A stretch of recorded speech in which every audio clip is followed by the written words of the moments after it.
Warning. You are entering Open Lines Friday. For today anything goes. Thank you for your cooperation.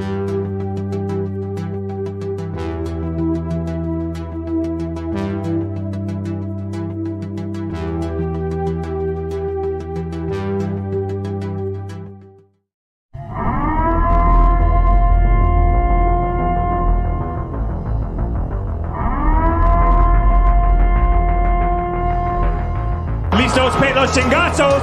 Listos, pelos, chingazos.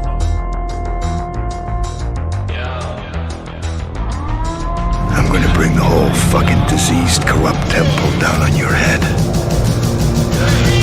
It's gotta be biblical.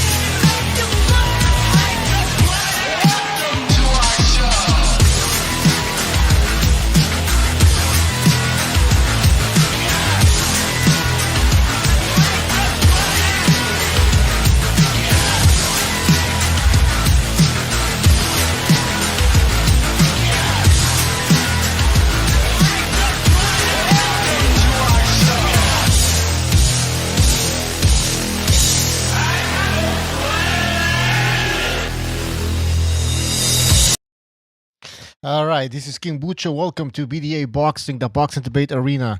It's Friday, so it's Open Lines Friday. Anybody can join. Everybody should join. The link is actually not in the description, but I'm going to add it in the description, and I'm going to add the link in the chat right now.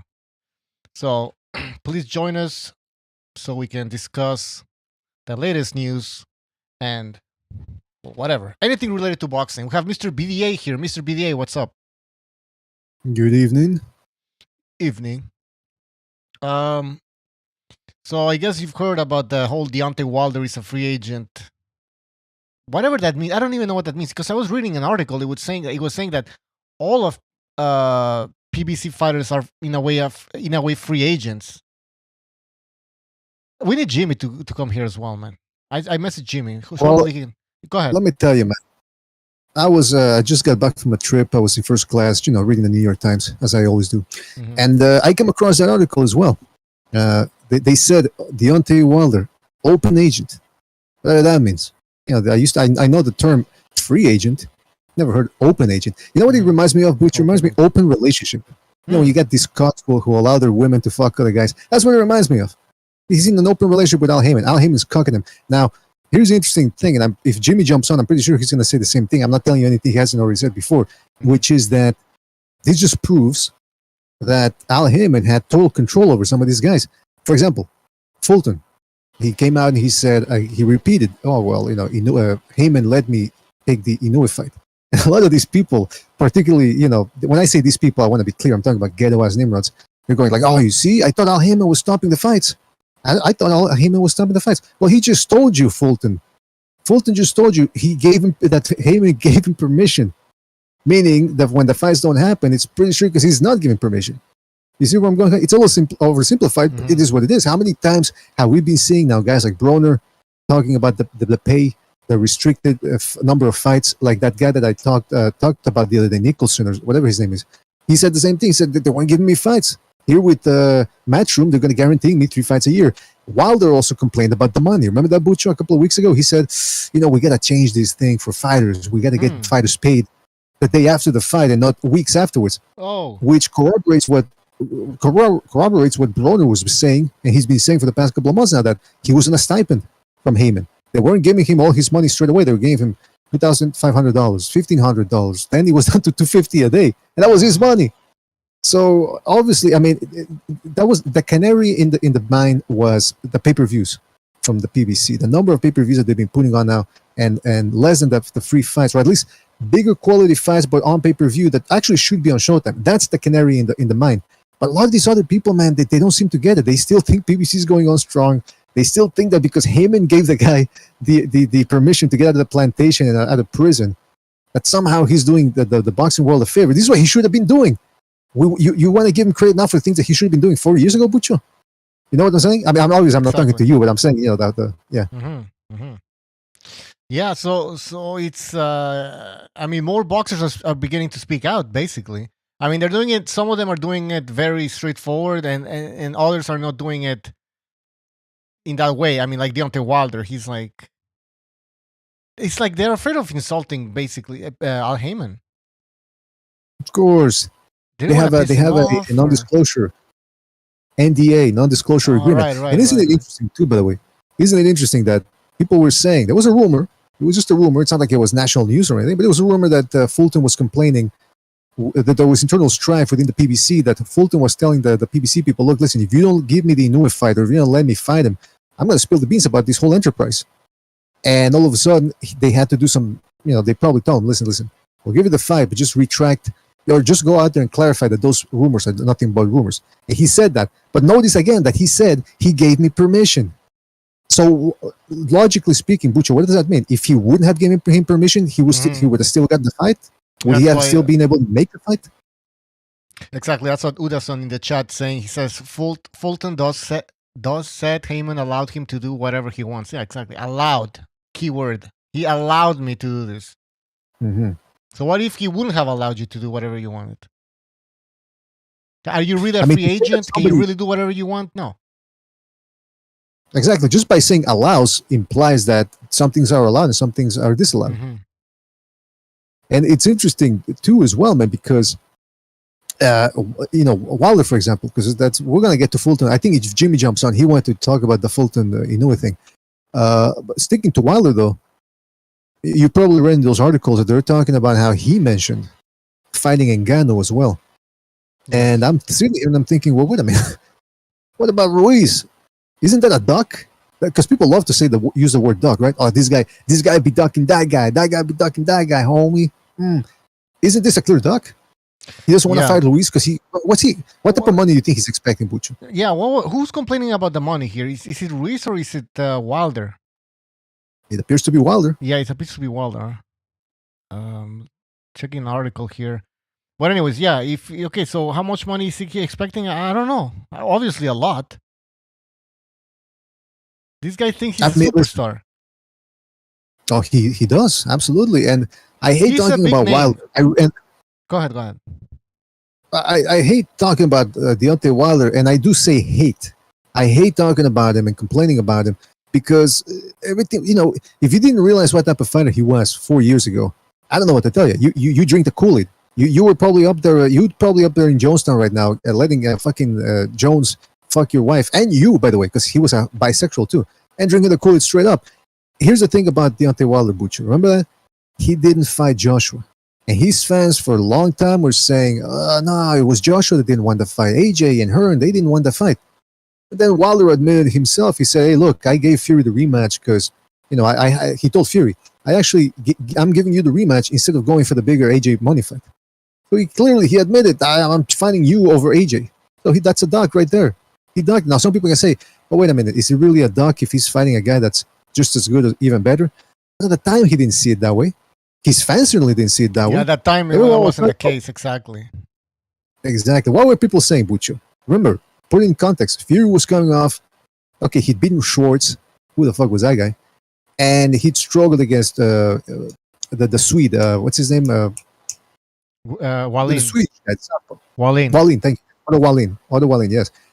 So even the commentators, I was rewatching that fight recently, and the commentators like, he has to look impressive here because Deontay Wilder's watching. And of course, he didn't really look all that impressive. He struggled. Some people say the fight should have been stopped because of the cut. And going into the Wilder fight, myself included, Butcher, you remember, I was a little trepidatious. I'm thinking, I think Wilder with that big right hand, all he has to do is land one time, blah, blah, blah. Nobody was looking at Fury back then as this, well, very few people actually were looking at Fury as this unstoppable machine like some people are saying about him now. So it was a much, much different dynamic. Wilder is not, as they say in the streets, about that life. And that's the reality of it. Let's compare Fury and Joshua. Both of them suffered losses. Back-to-back losses even, right? How did AJ react? I mean, he hasn't fought yet since that loss. But he's already talking about how he needs to win against Franklin, or else, well, that's what Eddie Hearn said, or else his career might be over. AJ has also said that he has to climb back. I don't know what he said exactly. I'm just paraphrasing here, but he believes he can become a champion again, and he has to start from the bottom and go all the way up again. So that shows me a different type of mentality. Then you look at Wilder. What the fuck is he saying? He's not even showing me that he still wants to become a champion. He's not even mentioning anything about championship level fights again.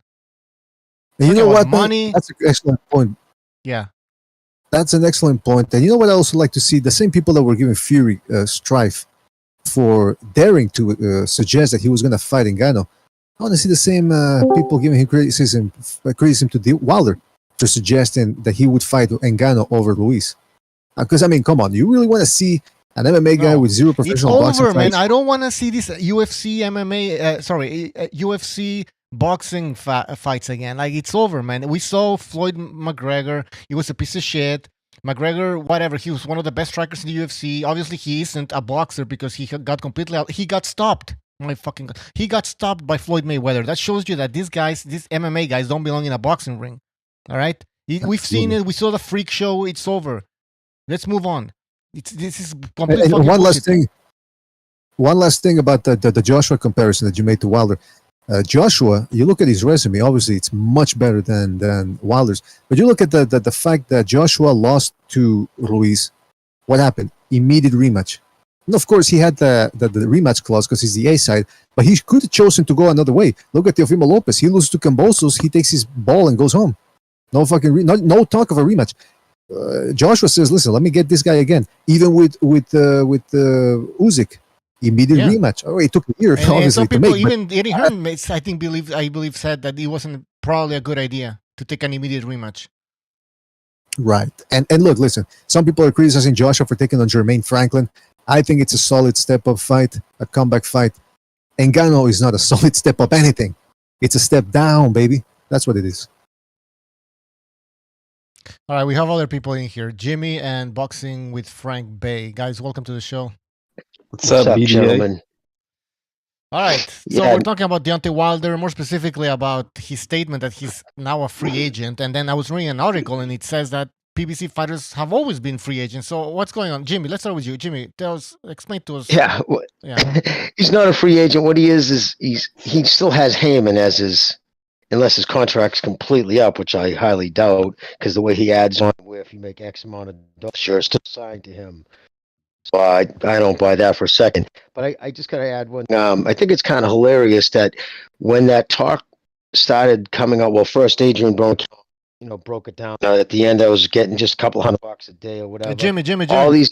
I don't know if it's me but your mic seems to be fading in and out, like the volume. Really?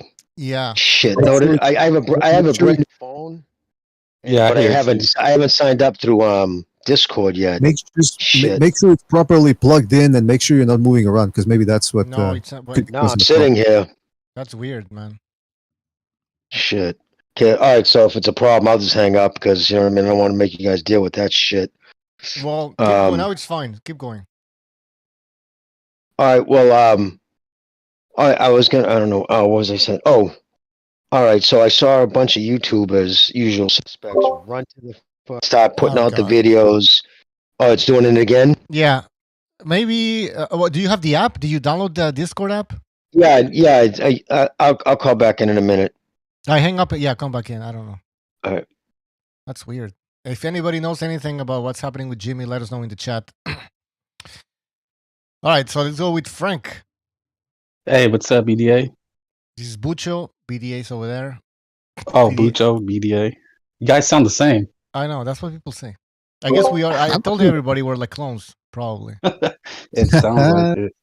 All right. But as my spiel, recently, I've been following boxing again. With HBO went out, I kind of, stopped following as much. So I'm kind of a casual getting back into it. But what I noticed is that, the business of boxing, people hate talking about it, but it only comes to the forefront when we don't get the fights we want. and that's what we've seen from the PBC, is that a lot of their fighters have not taken the matchups. Charlo, Broner. Now you look at other fighters like with Berlanga, he was able to leave. You don't hear these things. Devin Haney was able to leave Matchroom. You don't hear these things. The only time you hear these discrepancies is from the PBC side, and it's only a certain segment of fighters that have this problem. You look at the landscape of boxing. When do you ever see how easy Tio wants to fight, Lara? All these great fights happen. There's only one segment that has these excuses. That's my spiel. Well, that's an interesting way of looking at it. It makes sense, though. I mean, yeah, you look at how easy was it for Bob to just get Tio and Regis, Tio and Taylor in the ring, but then you have Haney holding it up. Like you just have to look and read between the lines and see who's doing what and how they do it. Mm-hmm. How hard has it been for like Valdez? If there was another segment, how hard would it have been to make Valdez and Navarrete? It would have took years. But these guys, they're ready to jump in the ring right away. It doesn't take rocket science to figure out who runs these Machiavellian schemes. Or you know what? Shakur Stevenson versus Valdez. They made that fight. And people were complaining, the usual suspect, the Nimrods, were talking about how they don't want to make that fight. Top Rank don't want Valdez to lose. They made the fight.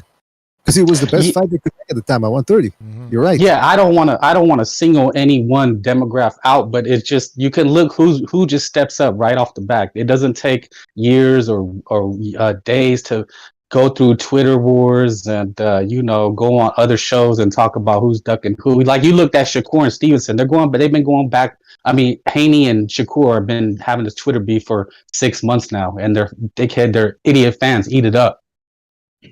They love it. It's like that's their boxing. On our side, we don't play that. We want Navarrete Valdez. Bob's like, yeah, they're ready. Let's go. Absolutely. Bob Arum. That's why he's been in this. That's why he's been in the sport for so long, because he makes the fights that people want. Yes, of course, sometimes there's delays or whatever. That always happens. But at the end of the day, you get the fights. If he can make a fight, he will make a fight. He even in the past has worked with Don King, they both hated each other, from what I understand, and he managed to give us a few fights. So, yeah, do you see this with the PBC? No, you don't. Well, no, you still got to look at the fighters, and that's what I mean. Like a certain segment demographic, their fighters always find some kind of excuse. I don't know how they do it, how they manage it. But you don't see Navarrete and Valdez making all these reasons to not fight. No, exactly. No, you're right. It's also the fighters have to be blamed or whatever, and or praised in this case. Right? They praise because they agree to fight each other, and they don't put any obstacles in there. They don't throw any obstacles. So yeah, absolutely. Also the fighters. I think some fighters are entitled. They ask for a lot of money, man.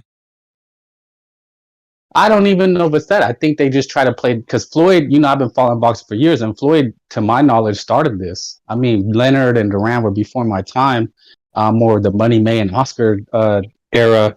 But I don't remember, Oscar, he fought everybody, but, there still was this sense of like they had to earn an Oscar fight. But once they did, he just gave it to him. The only one I think he never gave was Winky Wright. But Winky Wright had unfinished business with Fernando Vargas, and then. But Winky Wright eventually got a shot, but he didn't sit like Andrade. He went and fought the tough fights. He went overseas. I'm just saying the business of boxing becomes the business when we don't get the fights. And the main culprit is this PBC, and it's a certain demographic. And they said it themselves who they support. You're right. And some of these fighters that consider themselves boogeyman, they just sit around and don't do anything. And when they finally fight, they don't put any effort, and they stink out the joint.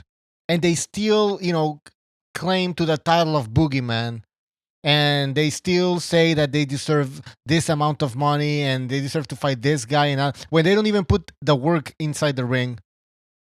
It's disgusting. It's a lot of these fighters are entitled, and some fans encourage these fighters to continue this type of you hit the nail on the head. Exactly. They couldn't do it if their fans didn't support it. Sometimes people, if you give them enough leverage, or if you cut them enough slack, they forget that they're supposed to be working for you. And once they do what they're supposed to, they act as if they're doing you the favor. And so I think that's what some people tend to do with fighters, and some of them do it from a good place. They, they try to protect fighters, and they go, well, listen, if the fighters, if they fight like idiots, they're going to end up demented after when they retire, and no one's going to be taking care of them. We're not going to be paying for their health care, all that. And I get that, but we're also paying here. Yeah. We're making a certain sacrifice, especially now with the economy the way it's going. We're pumping out money to watch this, and I've said it before. When I pay for DAZN, ESPN, Showtime, I'm not paying for a service. I'm paying for a result, and that result is to be entertained. And I'm not. When I say entertained, bear in mind, I'm not saying I need to see Gatti Ward every fucking night. What I'm saying is, put a combination together, be a little aggressive. Don't fucking stink out the joint, back foot bitching and throwing one shot at a time, pot shotting and clinching every 2 seconds. Oh yeah, that Foster was a shit fight. You hit the nail on the head. And there's levels to boxing fandom. So you have, we criticize the casual. What would you say level you are as far as boxing fan? Knowledgeable, extremely knowledgeable. Some people call themselves historians. I'm not gonna call myself extremely knowledgeable, but I mean, I try to watch everything that I can. Not live sometimes because I'm unwilling nowadays to stay up till midnight or 1 a.m. to watch a fight that I could just as easily watch the next day with a nice cup of coffee and a little breakfast. No. But yeah, I'll try to watch everything. And listen, I know what's a good fight and what's not a good fight. And most of the time, everybody here on this panel can tell who's a good fighter, who's a talented fighter, and who's really just doing just enough to get by, and who's going to get exposed eventually. I think, that's the classification of legends. There's good, there's a gatekeeper, there's an opponent, and then there's tomato cans. Gatekeeper? Gatekeepers. You gotta watch out for this. Yeah.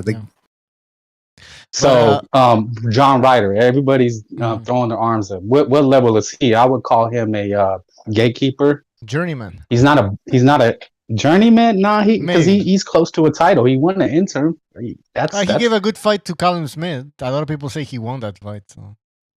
Like even Beefy, he's making noise now. I would call him I missed one, contender. John Ryder is a contender. He's not a gatekeeper. You're right. Yeah, if he loses, But look at who Boo Boo fought. Now he fought a can. That motherfucker. Yeah. So can I cuss here? Yeah. We discourage people to. It's a family show at the end. It's a family show. Okay. It's Friday. That mother effer fought a tomato can. Mm-hmm. That whole card, the Garcia card, was a tomato can fest. Karen was a tomato can. We know that. We know Nicholson was a tomato can. Now Garcia, he was a contender, but he wasn't at his natural weight. So you could basically call him a gatekeeper. If he were ever to move up, he'll be nothing more than a gatekeeper. I don't think he'd be considered a serious contender.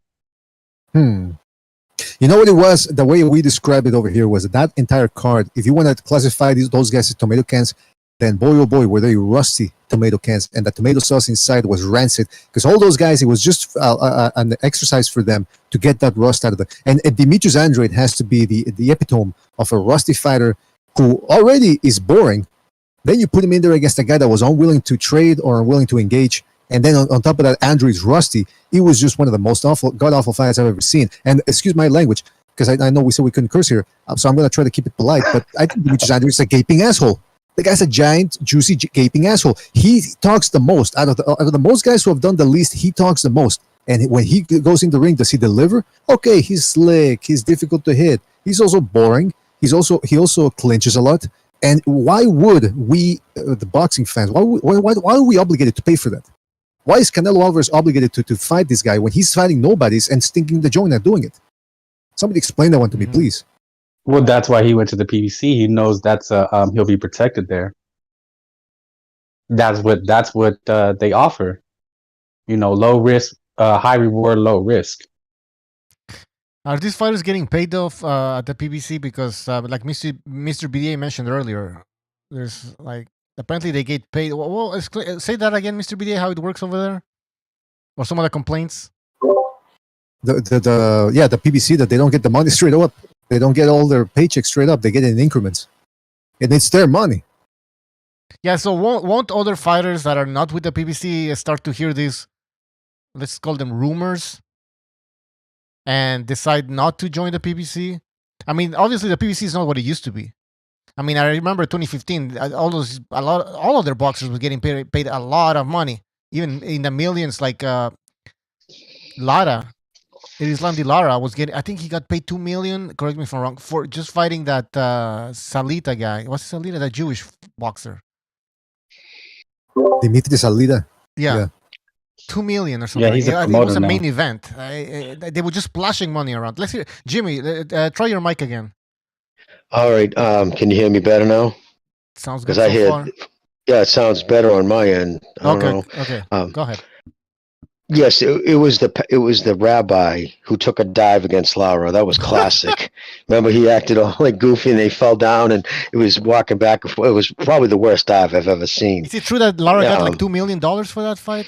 Yeah, because that was when he was trying to throw around. Because remember, he got 15% of whatever the purse is, so it was financially advantageous for him to overpay people.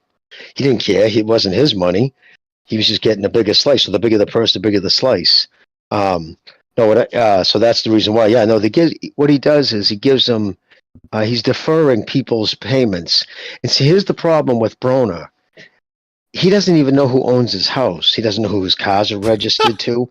So he took total advantage of this kid. If he hadn't taken a check, like a check. Here's your purse winnings since the PBC's conception, like you said, going back 6 fights, which goes back to 2016. He never got paid for any fights. What he would do is get money sent to him like an allowance, but he was never counting, never saying, okay, what was my total earnings, and like hired an accountant and anybody watches money. So he said as time went on, his payment started off from $10,000 a day, to fucking, as time went by, it was down to $200 a day. Then once that happened, I can't live on that. So that's when he questioned, of course he couldn't really go any farther than that, just because even though he's not with them right now, he still has them by the balls. He signed it. So you can only say so much. He might say more now, especially where he doesn't have any of his money, but he could probably attach it and, further payments. But what I was saying earlier is so many people running to Wilder and putting out videos saying, that, everything's good with Al Haymon. See, like, it was just so funny to see the talking heads trying to say everything's good with Al Haymon, and it's not. And then you have, like, with Stephen Fulton, Dante's Nation saying, see, Al Haymon has allowed him, these guys are allowed to fight anybody they want. That's the narrative he's pushing. So what are you saying, that it's been the PBC guys themselves who have deliberately not fought anybody, who's put themselves on shelves, stagnated their career to that degree? No. And to your other point, Bucho, you're right. It has gone around. That's the reason why. Look at all the American-born athletes, the blue chippers. When's the last time Haymon signed one? They all go to fucking. Remember when Shakur and Haney came around the same time? Everybody was wondering who they were going to sign with, because Haney was even sparring in at Mayweather's gym. But he went and signed with DAZN, and obviously Shakur signed with Top Rank. Nobody's signing with him. In the next round of blue chip is all these latest Olympians. Nobody signed with Haymon. No American. So it is good. He's only picking up, but Jimmy, dudes on the sides. He's the most powerful promoter, even though he's not a promoter, right? But he's the most powerful man in boxing. That's what people used to say. No, it is. They don't want to let go of that narrative. Everything about this dude has just been smoke and mirrors, because if you say about, okay, if you were sitting down with somebody and just, not somebody who's overly emotional freak who's going to scream over every time you try to talk, but say, what exactly has the man accomplished? What has he done in the sport of boxing? Tell me his historical matchups. Like, if he was to be voted into the Hall of Fame, what was his accomplishments? And other than being Floyd's lawyer. Yeah, there you go. Right after Arum had him on HBO 23 times when HBO was the gold standard. So Haymon took him from borrowed from prospect all the way up to pay-per-view status. Oscar De La Hoya fight put him into that next stratosphere in pay-per-view numbers, and then Al Haymon came along, was just his attorney, and then he parlayed that into when he was with Golden Boy after he blew up HBO, because Floyd was at Haymon was at HBO. He was working with Floyd, took all his fighters, and sat down with Mayweather and told him. In fact, somebody just recently came out with a story talking about when he sat down with Haymon. That's what they mentioned. With the Wilder fight, when Wilder was talking with Shelley Finkel about going to the DAZN for 120 million, and the first thing Haymon said, "Oh, that's like outhouse money to Floyd," and he would always bring up that $5 million pay-per-view and all the hundreds of millions of dollars Floyd made, and that was the hook he got these guys with. But he could only use it for so long. Once that money ran out, and he's been solely dependent upon Showtime's budget, and I think obviously he was using. I don't know how many other fighters he did that to, like kept their purses completely and just gave them snippets, because I'm sure he told them, because this way they'll take your taxes. Because remember, they hammer you on capital gains, 50%, if you just take it all in one big lump sum. So, of course, he's saying they got to diversify it, and I'll invest it, blah, blah, blah. But I think what his investments were, where he was financing some of the PBC with this money. And I would bet my life, if you were to look at their fucking contracts, I bet you in its contracts, any money held by Al Haymon Boxing LLC, it's to his discretion on investments. And I'm sure he even said that. So I can invest it. I have your authority. Sign this right here that I have your authority to invest your money as I see fit. And they're looking at Harvard graduate with all the plaques on the wall. Sure, absolutely. And then he was using it to finance PBC fights that he couldn't get up to Skizol to fucking put on. So, yeah. Well, the dude's a shyster. Because Yes. isn't it amazing though that the PBC, you could see the signs of it falling apart, and Lord knows we've been going on and on about the PBC ad nauseum throughout the years. But it was really last year when they started putting all these cards on pay-per-view. Like I told people, that was the canary in the mine. That was the one that told you, okay, things ain't going, they're not improving over there. They're getting worse. And people were still saying, wow, like, come on, like, look at them. They're still making this fight. They're making that fight. Now, Showtime's going out of business, out of the boxing business. Spinoza's position is changing. All these other fighters now are coming out complaining about the paychecks and the way things are operating over there at the PBC. So they've been greenlit. The PBC has been greenlit. Now people in the industry get to badmouth them. Case in point, Bernard Hopkins openly criticizing them. So what's it going to take for some of these people to finally realize, or are they never going to admit that they were bamboozled? I don't think they will, think they brother. can admit. Yeah. Because you have to understand what the premise of the PBC is, what the whole creation of it was. Don King never made a secret about what his pitch was. So that's what Al Haymon's pitch was. Well, what's the pitch? And that's, the pitch. Do I got I don't know what you're talking What was about. the pitch for the PBC that he wanted to make a UFC version of boxing? No, Don King never made it a secret what his pitch was to the athletes. Why you letting that, like Bob, how King stole, was it Leonard or Ali? They made that movie. It was in one of the movies, how he stole Bob Arum. You're going to let that J mofo run you? Yeah. No, exactly. That was always Don King's pitch. Yeah, he would use you need a black man. That's what he used. And that's the same thing with the PBC. Listen, think about it. This motherfucker has even given all these dudes who carry water for Al Haymon have never even heard his voice, have never interviewed him, have never shaken his hand. They've never seen him. They don't know anything about his character, who this individual is. But because of raging insecurities and tribalism, that's all it took. It was a black man's company. And right from the get-go, I'm like, wait a minute. Yeah, let's put the brakes on that motherfucker. You guys are hating on a black company because it's a black-owned company and blah, blah. All right, well, you want to really go that route? You want to talk about the finance? Well, if you go to their page, they used to break it down on you for Waddell Reed. I don't even know if they still do. 88% of their investors are white. So in actuality, white people, retirees, financed that shit show, and they lost their fucking shirt. So you guys are saying that that PBC's pitch was that it was black owned? Yep. Oh yeah. No, that's what I always, because I started. I was talking shit about these guys back in 2016 on a different show, and that's what people would get on me about on Twitter. All right, hold on, guys. Before we get into this, because it's gonna get crazy. Lil Hoto, thank you for your contribution. He says Wilder is a bum. All right, Lil Hoto, thank you for your contribution. And yeah, Wilder. We'll see what happens with Wilder. But let's get back before we talk about Wilder again. Let's talk about what you guys are saying. So, are you guys telling me that Al Haymon and probably Mayweather by his side were telling these fighters they were bringing up the race card, basically?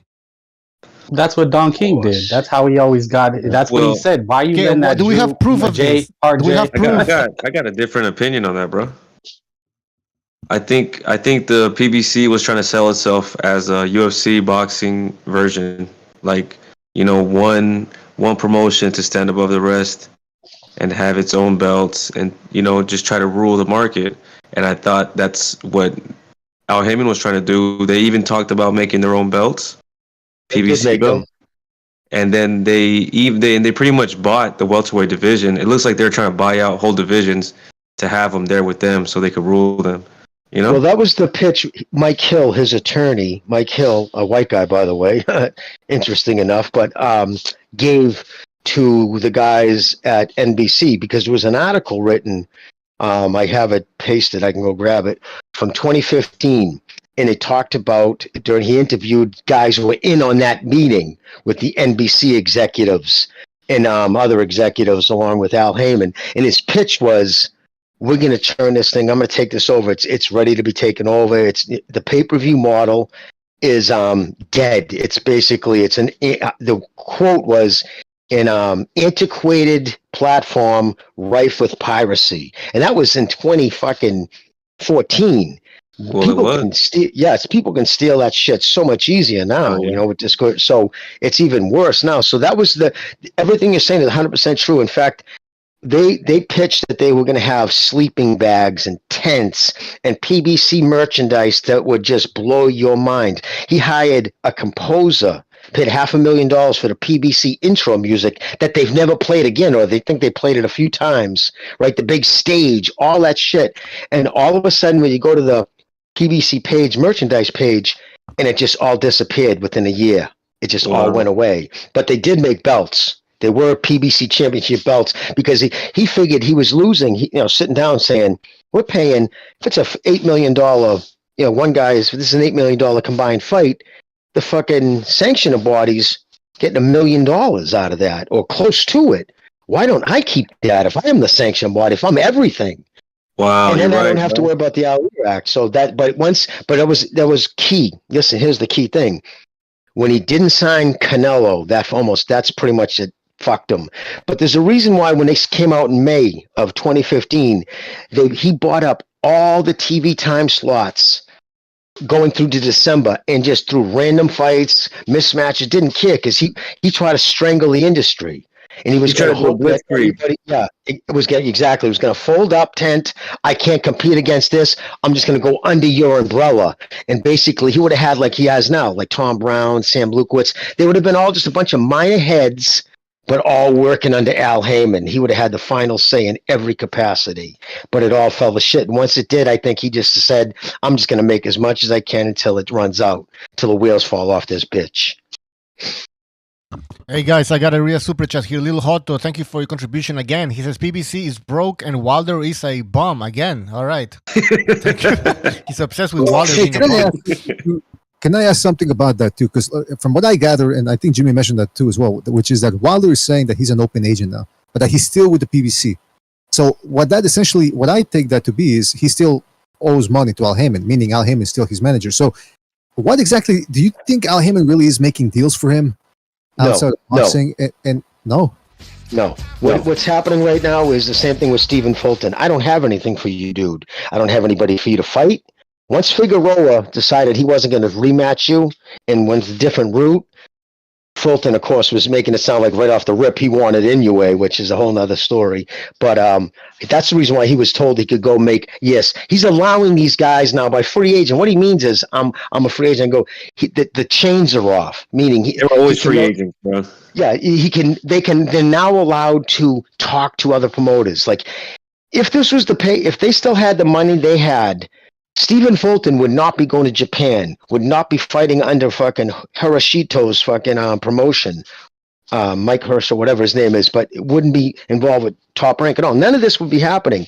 And the reason he's letting Wilder now go to field offers, because when he saw there's no money for him, when they sat down to talk about the Ruiz shit, and he was like, what?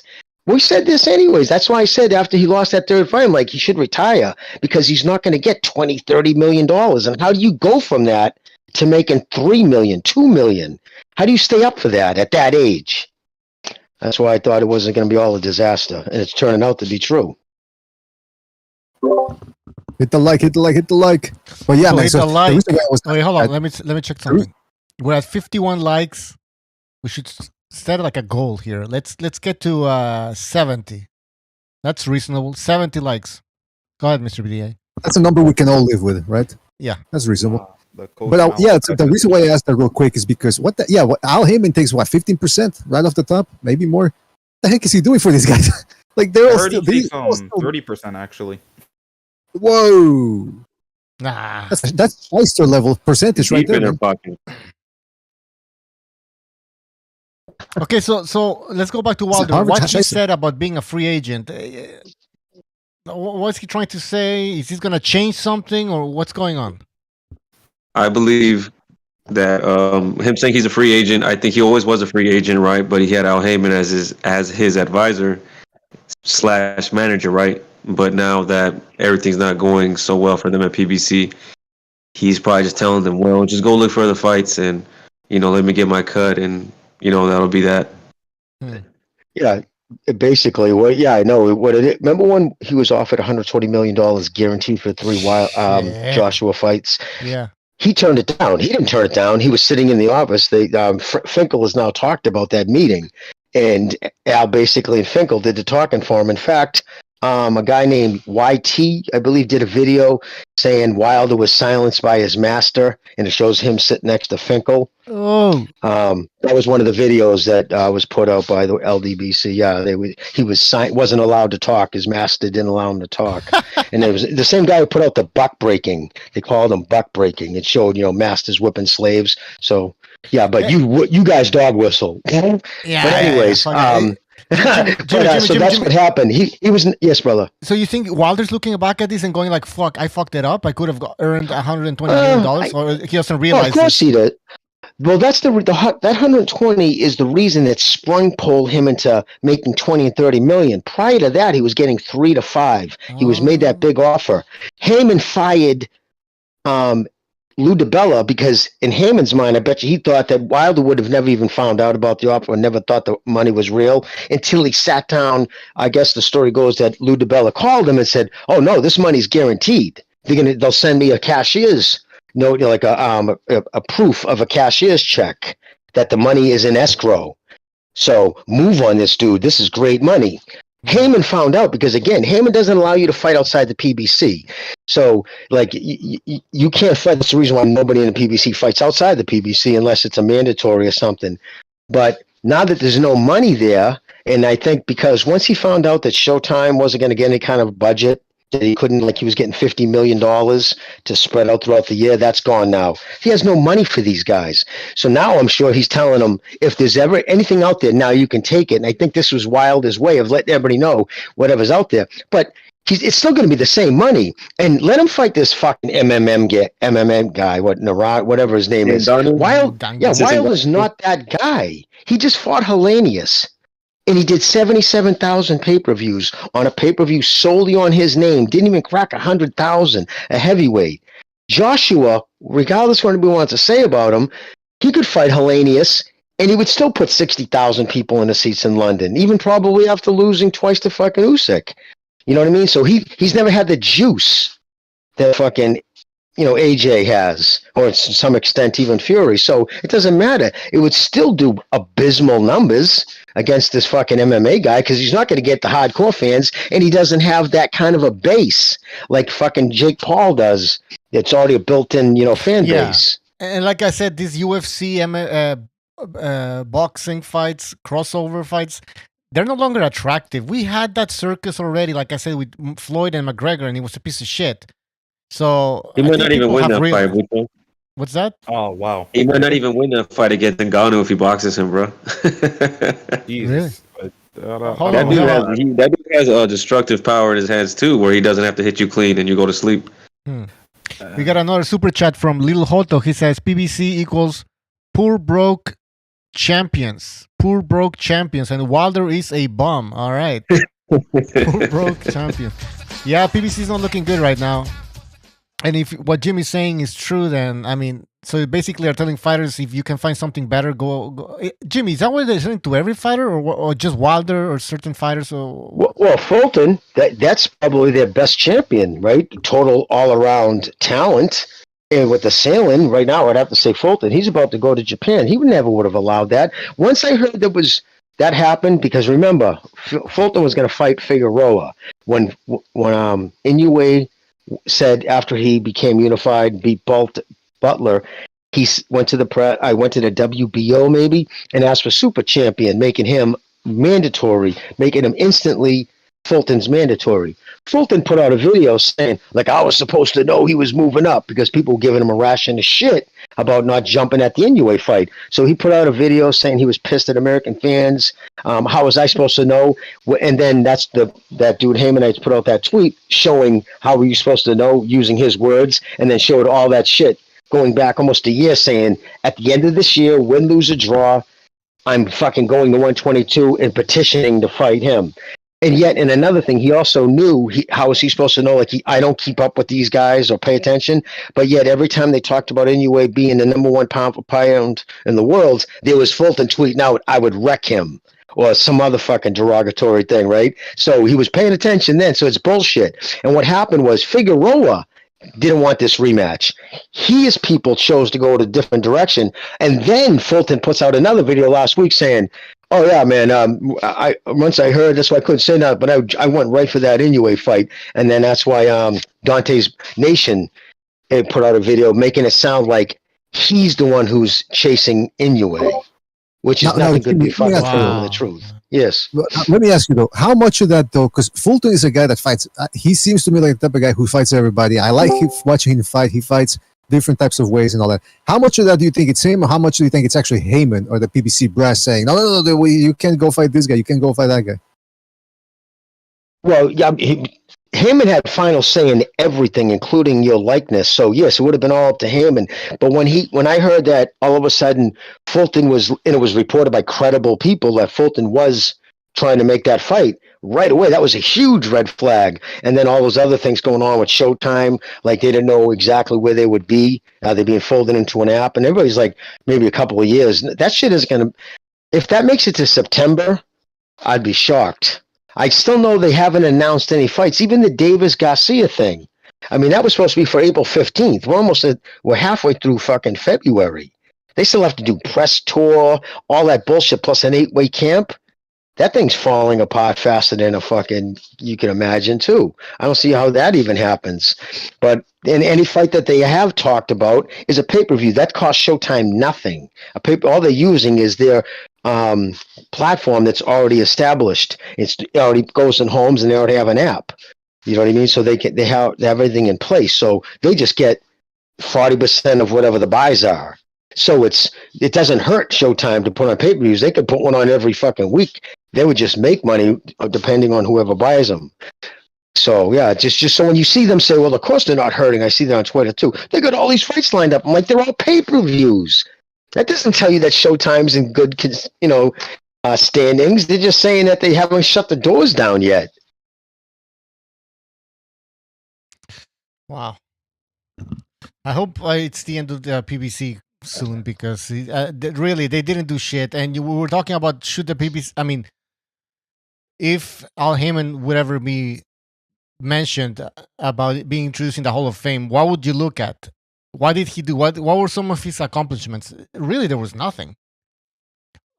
There was, maybe you could say he was, but it's not even something like that's impressive. He was controlling one of the most powerful boxing organizations for a year, 2 years, because they had a lot of money.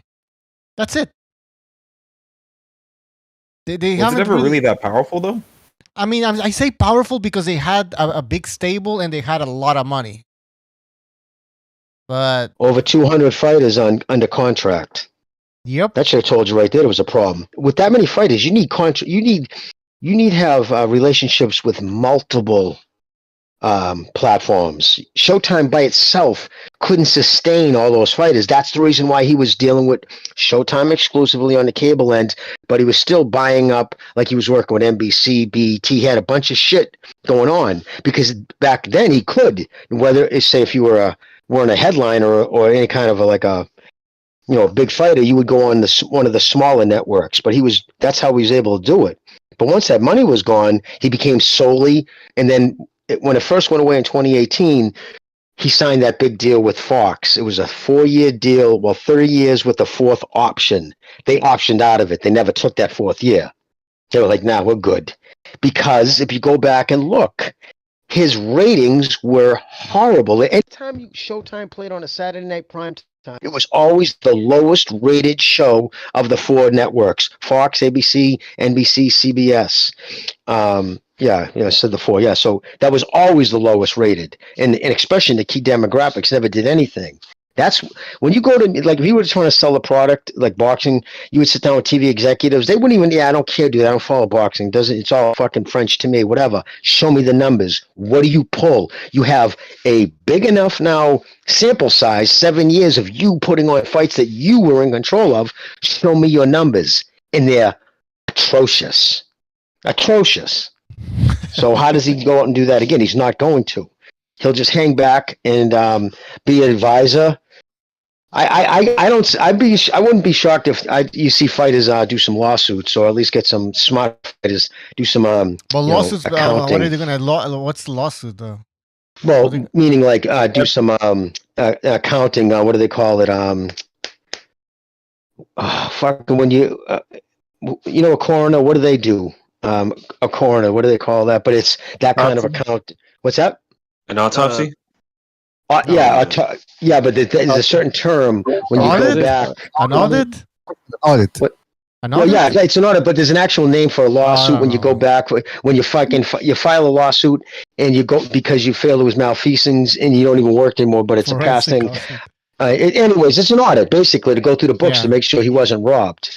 Because I guarantee you, when you're dealing with guys like Broner, I was just getting money. Oh, how much he owed, what he took. At the end, he said, fuck it. I just said, forget about it. I'm sure Haymon said, you got nothing left, dude. It's gone. I paid you and paid you. Forensic audit? Somebody said thank you, brother. Thank you. That's Forensic. Yep, Vince perfect. Vegas got Exactly. it. Vince Vegas got it. And somebody said colonoscopy. I don't think that's... Colonoscopy. That's checking out your asshole. But no, Vince was 100% right. Yes, a forensic audit. It's your forensic dude to go in and go through it. But I'm sure he's slick. I'm sure he's got himself covered. So, guys, I have a question for all of you. So, let's say you have one of these LDBC guys that are all obsessed with Al Haymon, that he's the best, he's the most powerful man in boxing. What would you tell them after all these revelations have been showing up? I would simply say if you support black people, there's no reason that you should be supporting the PBC. These guys do not care about them at all, and they have at multiple cases supported a different race instead of a black fighter. Yeah, exactly. If you want to peddle that ideology, peddle it somewhere else. It's not a social. It's not a social organization, or what are they called? Like, it's not a movement for social justice. It's a fucking. It's a boxing. You mean a nonprofit? Exactly. It's organization. Al Haymon is not Black Muhammad. Please. If I had, he's not Martin Luther King. He's not that guy, bro. He's not Martin Luther King, man. Yeah, they're trying to push like he's Martin Luther King Jr., in which he'll never be. But that's what I said. It's an old trope. It's what Don King used to do. That's how yeah. You know, it was in the Rocky movies. They made a character similar to Don King, and I believe it was an Ali. The Duke. Yeah, and he was and the cracker. They say terms like that. Or like Bob, because Bob Aaron was Jewish, they used that against him. So you think Al Haymon used? You guys think Al Haymon actually used that? Hey, like don't go with the Jew. That's the funny don't go thing. with the He Jew. never did. Stay with the never brother. had to. He just had Floyd, and every black person was like, "Hey, man, he had Floyd. He made Floyd a champion. He made him a star. He's the reason why he got all that money." And then he was throwing around money at first. Not with him. All of Floyd's money came from like his biggest fights were literally Golden Boy and Top Rank fighters. Right. Yeah. He was luring dudes in, but I would say if I had somebody who was a diehard PBC fan, Haymon supporter, that I wouldn't have so much to say to them. I would be more interested in what they had to say after all these revelations came out. Well, actually, I would say I would ask him something. I would ask him, say, because I hear these people on the internet talking like this. They would call the DAZN like a plantation, or they would call Top Rank a plantation. right? Hearn, And then I was Eddie like, Hearn. it's kind of weird. What happened? Yeah, Eddie Hearn and AJ.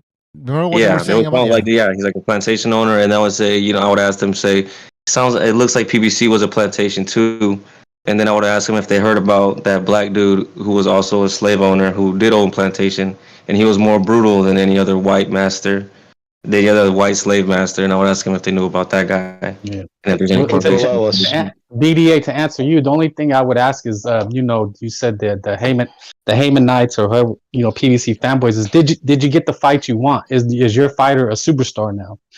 I'd keep it strictly boxing, in that, because this is what it's about, right? It just covers the sport of boxing, not the race.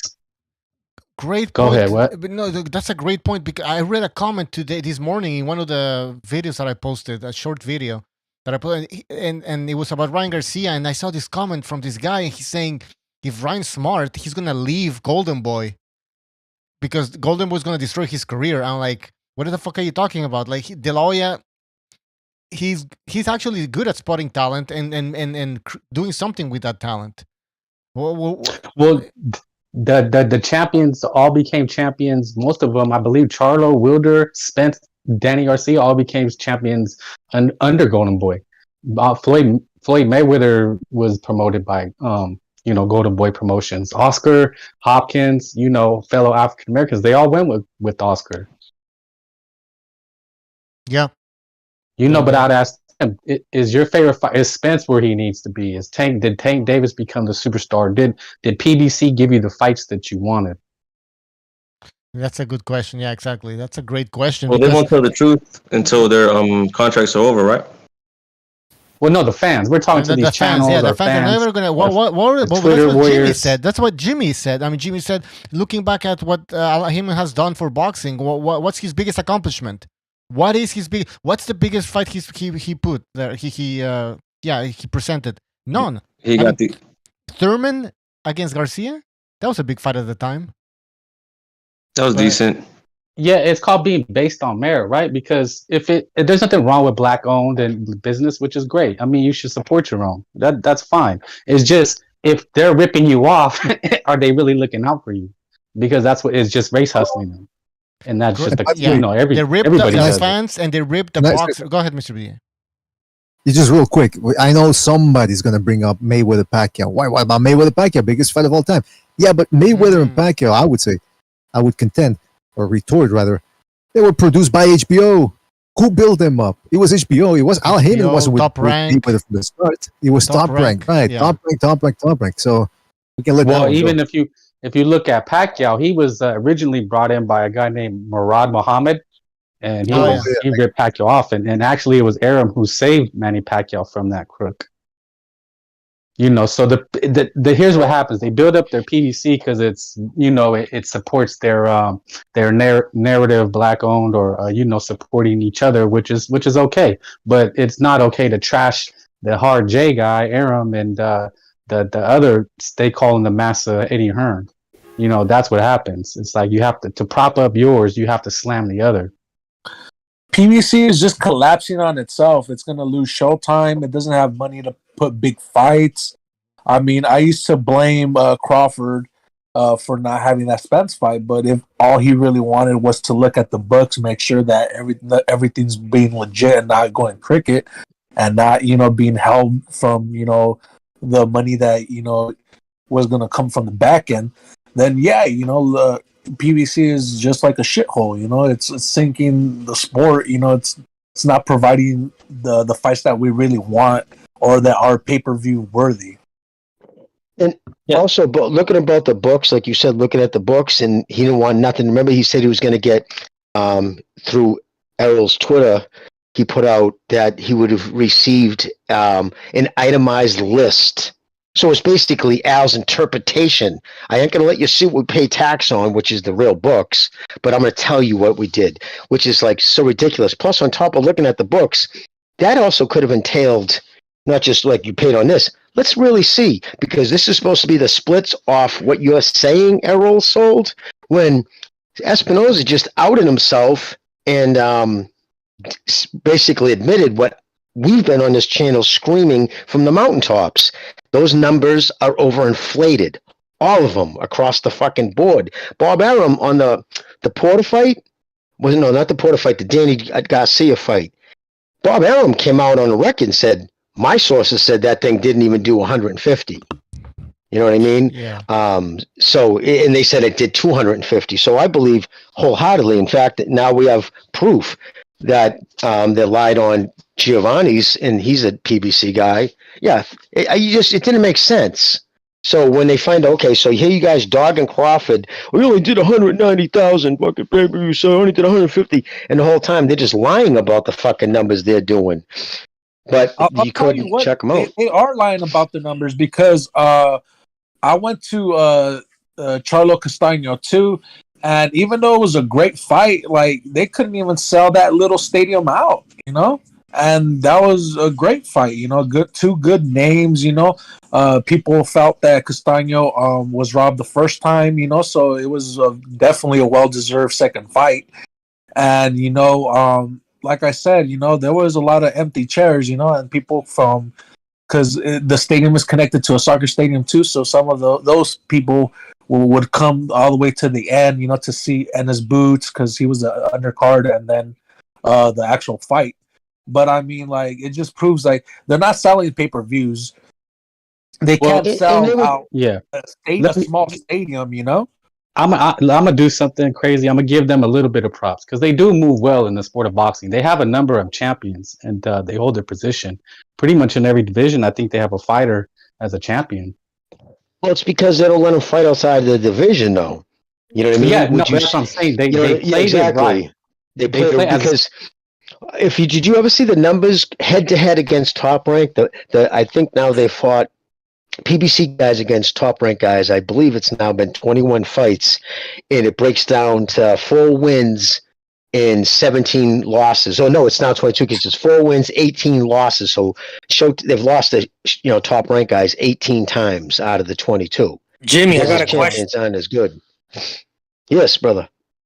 So there was an article. A boxing scene article where Jaron Ennis is I think Cameron Duncan was being asked a couple of questions in the article, and basically Jaron is waiting on the soon to be or possibly soon to be vacation of the IBF title, right? And then Cameron Duncan said, "Oh, Steven Espinoza gave me a list of names." Oh, not again. So why do they speak in such a passive manner? Like they act like dialogue doesn't happen. Like, okay, I wrote this guy a letter and then he sent me a list. I can't request anything. Well, the reason why he would get a list from Steven when it comes especially to Boots Ennis is involved, he's not according to Hoyle PBC fighter. He's signed to actual Showtime. He's actually a Showtime fighter. Right, and so that's why he would have to say. But which fighters does Steven have a say-so in managing at welterweight? Well, other than that, nobody. But because he's manager of, he probably figured, hey, guarantee me slots. But then again, he would have to be matched against PBC guys, and at the end of the day, which PBC guys were standing up to fight him? Then it was guys who were just like. The little fucking Russian Ukrainian guy they beat up, they dragged up from 140, who's really 140, Lipinets. Well, Jimmy, what I'm getting at here is who's the actual promoter here? So Cameron Duncan is just a liaison. He's just a messenger. Cameron Duncan's one of them. Whoever has the license at the time. Yeah. Okay, so the whole license thing, that's just what do you call it? That's just a legality, right? Haymon has like little underlings. Is Steven a promoter? Because Steven, for some reason, Steven does not have a promoter's license. Right, he's a network exec. So what does this mean? Oh, Steven gave. First of all, these boxing guys, the fighters themselves, the managers and the promoters, sometimes they like to speak in riddles. Like, I'm fighting soon, and then 13 months goes by. Okay, fine. That's a typical one. Here's another one. Oh, I'll fight that guy. I mean, we got to look into it and look at the whole Ramirez Prograde thing. He literally started talking like a businessman, and then he realized how much he was embarrassing himself. And then he got Rick Merrigan to take Hey, Yeah, over. he did sound like They he sounded announced like a that donkey. Jack Catterall is gonna be facing Regis. It's a great fight. Yeah. Also, But- guys, great guys, fight guys, that let me just- quickly just interject here and read a super chat quickly. Vladdy V, thank you for your contribution. He says, proud to say I snaked every PBC fight. Hopefully everyone here did too in honor of boxing. Wasn't it 100 million for 2 Joshua fights and 1 Brazil fight that the DAZN offered? I think he's talking about Wilder.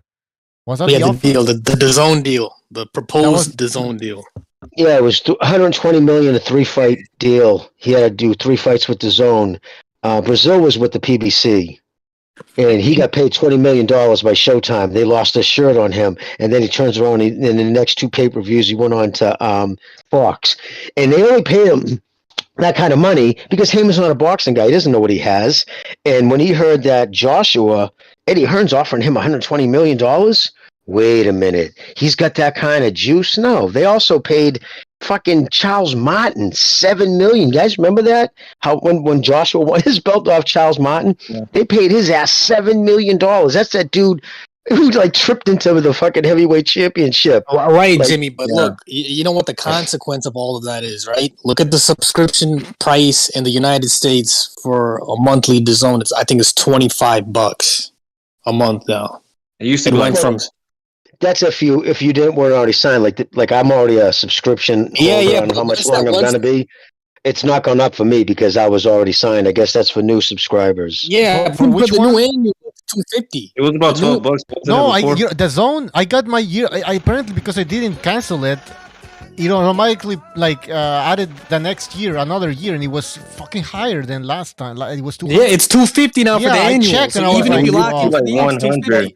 Yeah, It went up, and when it started at 99, then it went up, like Bucho said, across the board. But this latest round, supposedly, it's not going to affect the people who've already taken the hit already once. If it's going up again, if it's really going up for me to I'm going to fucking cancel that shit well, like a check, fucking man, because I shitstorm. just got it. I was like, what? Anyways, Guys, you know, Hey, I It was was gonna say, $250 can we at least be a Bucho? little happy Yeah, that $250 Ortiz is gonna be fighting a good match? You know, A few days ago, I No, canceled bro. my DAZN for the same reason, the price hiking, bro. Like, I Yeah, was no, I'm paying, not going to. I'm not going to hold on to that for they 250. better They add can go more fuck fights, man. themselves. They better I fucking. was paying. Go ahead. I was paying 100 years. I mean, $100 a year.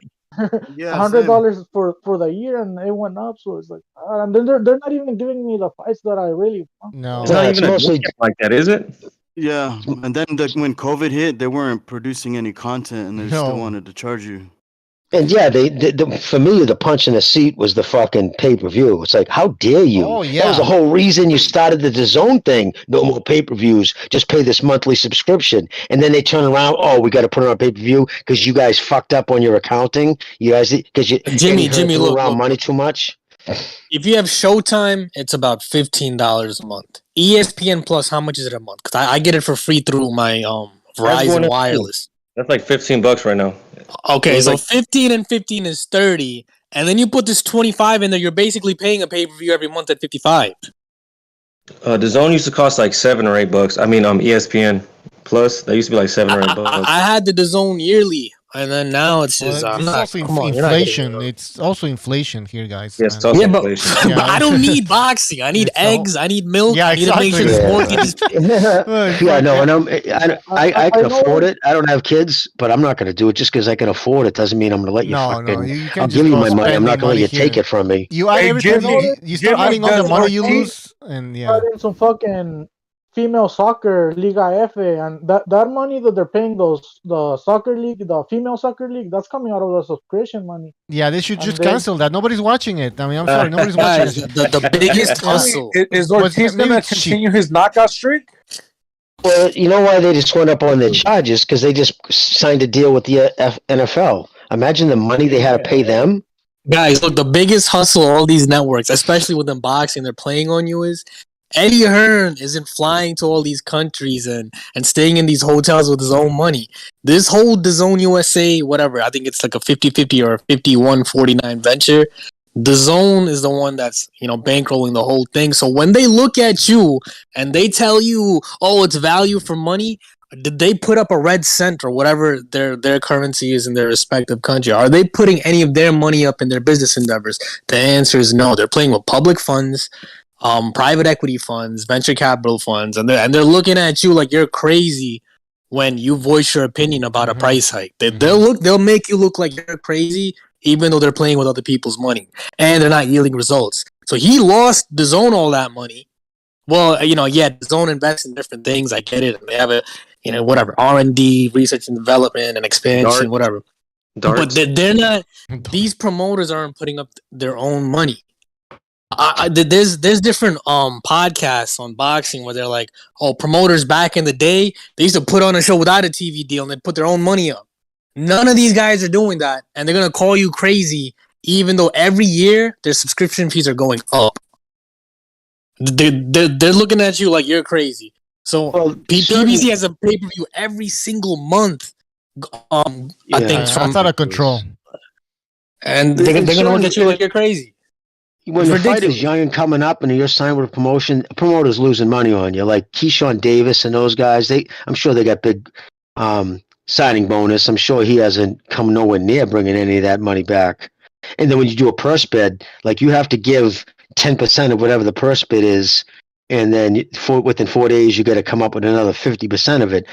Did you guys hear about that kid who just won the PBC super featherweight with the red hair and the kid from Argentina? He started crying because his father died and stuff. Fernando Martinez. Yes, right. Did you hear what his they just did a purse bid? That PBC won the purse bid. He's getting like 65,000, right? Yeah, 25,000. 25. What, 25,000? His purse will be $16,000. Wait, what about the back end? What about the back end? There is no back end. It's not a pay-per-view. No, so this is another thing. Remember those first couple of televised fights on NBC and Fox? So Keith Thurman was one guy. Danny Garcia was another guy. Even before that, remember the whole pay-per-views history? Like that's something in the past. Yeah, they were talking about back end money back then. There's an article. I don't know if it was with Dan Raphael. Talking about the referred money. It was their money. Say if they got $2 million for the fight, the night of the fight they might get $750,000, but the rest was deferred over the next 2-3 years. So that back end money was just money being paid back to them, their own money. Martinez is going to steal like another $30,000 on top of the $16,000 with these Twitter accountants. Oh yeah, I'm sure they'll jack it up. But yeah, no, it goes to show you. Now look at the difference with like guys in that same division, like Chocolatito. You think that motherfucker's fighting for 16 grand? That dude's getting down $1 million. Estrada, he's getting $1 million.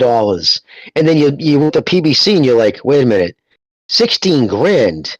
Me and 3 dudes could rip through that in a weekend with strippers and cocaine. Are you kidding me? Like, so it goes to show it's like it's not milk and honey over there. It hasn't been for a long time, but that's the reason why he gets guys like Hector Garcia, who just kind of come out of nowhere. Like these guys nobody else was looking to sign. That's the people he's signing now. Or the fucking Cuban heavyweight, Frank Sanchez, wherever. Nobody would sign him. It doesn't matter that he's an Olympic. By the way, Lil Cotto, thank you for your contribution again. He says, I stream all PBC fights and I'm proud of it. There you have it. He's very proud of streaming all PBC fights. Don't support the PBC. They don't deserve our support. Go ahead, wait, guys, I gotta go. But before I do go, to all the working class people out there, don't let these people on a television screen or your phone screen look at you like you're crazy because you're not accepting their price hikes. All right, don't let them play that game on you. Because they're not putting their own money. I agree. Yeah. Enjoy your weekend, guys. Take it easy, buddy. They had horrible timing for the price hikes because of the cost of living right now. The eggs went up, gas went up, all kinds of stuff are going up. They chose the wrong timing to raise the subscription. Because they signed that stupid deal with the NFL. They're having people who have already signed subscription finance it. Because you don't sit down at the table with the NFL unless you're given $1 million just to fucking. So the zone has the NFL because the zone has had the NFL in Canada since the beginning. I knew they didn't have it. Now they have it in the US as well. Yeah, they just signed a had big it. deal with them. Oh, Well, we've so had there it. you We've go. had the DAZN. The thing let is, me say NFL something is about free the. pretty much. It's on TV, so I mean, you don't. Let me say really need something an about the app for it. pay-per-views. No. You know, I remember having HBO. I never complained. They charged me. If they HBO raised, I didn't care. I was gonna pay for it. When Manny Pacquiao he fought exclusively on pay-per-view, I'm gonna buy it. I don't mind. It's just that what they're giving us. Like they give you a course. shit pay-per-view. Yeah, of Like course. if of I want course. something, I'm gonna buy it. You know, the only thing with boxing, it's hard to go to fights, right? Because they could be on the other side of the country. So I'm gonna buy that pay-per-view. But there was no way in hell I'm buying a Tank Garcia pay-per-view with a shit undercard. Of course. Yeah. And it looks like nobody else did either. Can I say something about That was supposed to be a stacked card. Well, hold on, It's not Mr. pay-per-view. Is what's on it. I mean, I don't have a problem with buying Pacquiao Yeah, fights. it's I low. love Hear me. buying Pacquiao fights. All right, Hey, Mr. you know what? BDA, go ahead. Let's say Mr. BDA, go ahead. Yeah, that's a good point because the what's his name? Benavidez versus Plant, the undercard. You got the Ramos brothers are fighting, and they're fighting. You know, they're on paper they're good fights, and people are again harking back to what I said earlier in the show when people are supposed to be doing a job, or provide a certain service which you're paying for. But if you cut them slack, they slack off, and then when they do what they're supposed to in the first place, they make you think that they're doing you a favor. Case in point, this undercard. You get the Ramos brothers fighting. They're fighting in what appear to be 50-50 fights, and people are going, "Wow, what a great undercard!" Yeah, why aren't they fighting on a Showtime? Those guys. Why aren't those Exactly. fights being This is put on Showtime. This is good for show. Plant Benavidez, for example. I think it's a good fight. I'm not saying I just don't think it's a pay-per-view. It's one of those fights that should be like, remember back in the days, HBO Championship Boxing, not Yep, After that's Dark, but exactly what it Championship is. Boxing. That's what it should be on that type of level. Pay-per-views historically were always it meant you hit the pinnacle. When you heard there was a pay-per-view, that meant it was two usually generational fighters and had a finally meeting at a certain crossroad in their career that in a fight it outgrows whatever platform you're with. It was so many people wanting to see it, they had to put it on some kind of service. It started off as closed circuit. That's how they used to do it with Muhammad Ali. They did closed circuit, and then it went on to pay-per-views. But it was always for that. Like it was a big deal when you heard pay-per-view. It made casuals pop their head up. Really, a pay-per-view? Who's fighting? When you dilute it the way you have, and I'm talking in generality with the PBC, Plant fucking Benavidez is a decent fight, right, for Showtime. For a pay-per-view, it's a fucking insult. It's an insult. It's an insult. Sport. And this is what Steve means by the Great Reset. The sport cannot continue to go this route. It just can't. There's going to be a big reshuffling. Well, let me just say something to that. Like you said, the great events. I remember when Cotto Margarito 1 was on pay-per-view, people complained because they weren't necessarily superstars. But the context is that I want to say Mosley. What happened first, Mosley or Margarito? Or what? That was after, bro. That was after. Yeah. That was after. Okay, so Cotto had already built himself up though. He had Cotto Judah was, I believe, pay-per-view. Cotto Mosley, but we were getting big fights. I want to say Sergio Martinez and Margarito fought. Paul Williams and Margarito fought on regular show HBO. So they gave you some really good content to incentivize you. That's what I'm trying to get at. Well, they would think about this, guys. Can I say something real quick? I'll tell you why this worked so well back then. It's because HBO was the precursor to getting a pay-per-view. They had the numbers. They see how much it did. They could see the popularity in front of them. It wasn't hard for them to judge. Now today they're completely bypassing that. So my point is they didn't throw all the big fights on pay-per-view. If they were going to give you a pay-per-view, they set up a pretty good fight before that. I get that. This guy, Mike Tyson didn't have his first pay-per-view until he fought Holyfield. All his other fights, none of them were on pay-per-view. They were regular HBO fights. And when they deemed that afterwards, because they're like, you know what, this guy's hot, because they looked at the numbers that he was doing on HBO, they're like, okay, he's ready. We can put him. And coming out of prison, it was that whole thing. Coming out of prison was his first fight. Coming out of prison, he was supposed to fight Holyfield right before he went away, but that wasn't scheduled as a pay-per-view. Well, he was gone for those 3 years. Holyfield got bigger and better. His name rose. So it wasn't just Tyson. It was like I said, two generational fighters. You have the best light heavyweight. Some would say in the history of boxing coming up to heavyweight, and you have Mike getting out of jail. So it was all that rolled into, and it made a pay-per-view. And people still complained. They still didn't think it was worthy. So that's my point. Like it was such an ordeal to be a pay-per-view. It had to be something. Right now, what it comes down to, it's I have no money. I have nobody willing to finance it in the industry, so I'm going to have the fans that didn't ask for this fucking shit to finance it. Because remember, they just need enough to cover their basic costs. He doesn't, whatever. Showtime will still get their 40%, but all that other stuff, like when you see a fighter, he's going to get 1.5 guaranteed, like Tank gets 1.5 guaranteed, or 1 million guaranteed, I think it was, and then could make up to 5 million. So of course his fans all think he's getting $5 million fight. No, he's not. That would get 5 million kicked in when he sells 500,000 pay-per-views. And considering he's not even selling 200,000 of them, he's not getting that. There's a reason why he doesn't have the money people think he has. By the way, I want to thank Michael Buffer. I think that's your name, Buffer. He says that DAZN say Premier League rights in the UK soon, so the Premier League might be showing on the DAZN in the UK. That's pretty big. That's super big. That's more money that they're gonna have to fucking find somewhere from. Yeah, they used to have the Premier League in the DAZN Canada, but then they lost it to some other streaming service. Look, as far as DAZN, like what they're giving me Stanionis Ortiz, I'll be more than happy to pay for Ortiz next pay-per-view if he ends up being on pay-per-view, because they gave me something to incentivize me. I mean, I guess, but technically, I mean, I've seen the price hike, and maybe it doesn't affect me too much because the way I've always gotten DAZN content, I've never paid yearly. I've only paid for the month where I kind of like the run of fights. So, like, if there's a time where they might have, Joshua for free, or it was like Canelo for free, and then someone else that month as well, then I'd get that month because it's worth my money. I'm getting 2 fights for maybe $20, and if it's getting raised to 25 now, I don't really see that as a huge deal. So maybe that's just me. I don't know if anyone else gets it monthly. Well, to me, it's the principle. I can afford the 25. I just don't want to. You're not giving me nothing to make it worth $25. Exactly. Not when you get UFC. Like, you look at the UFC, look what they put on.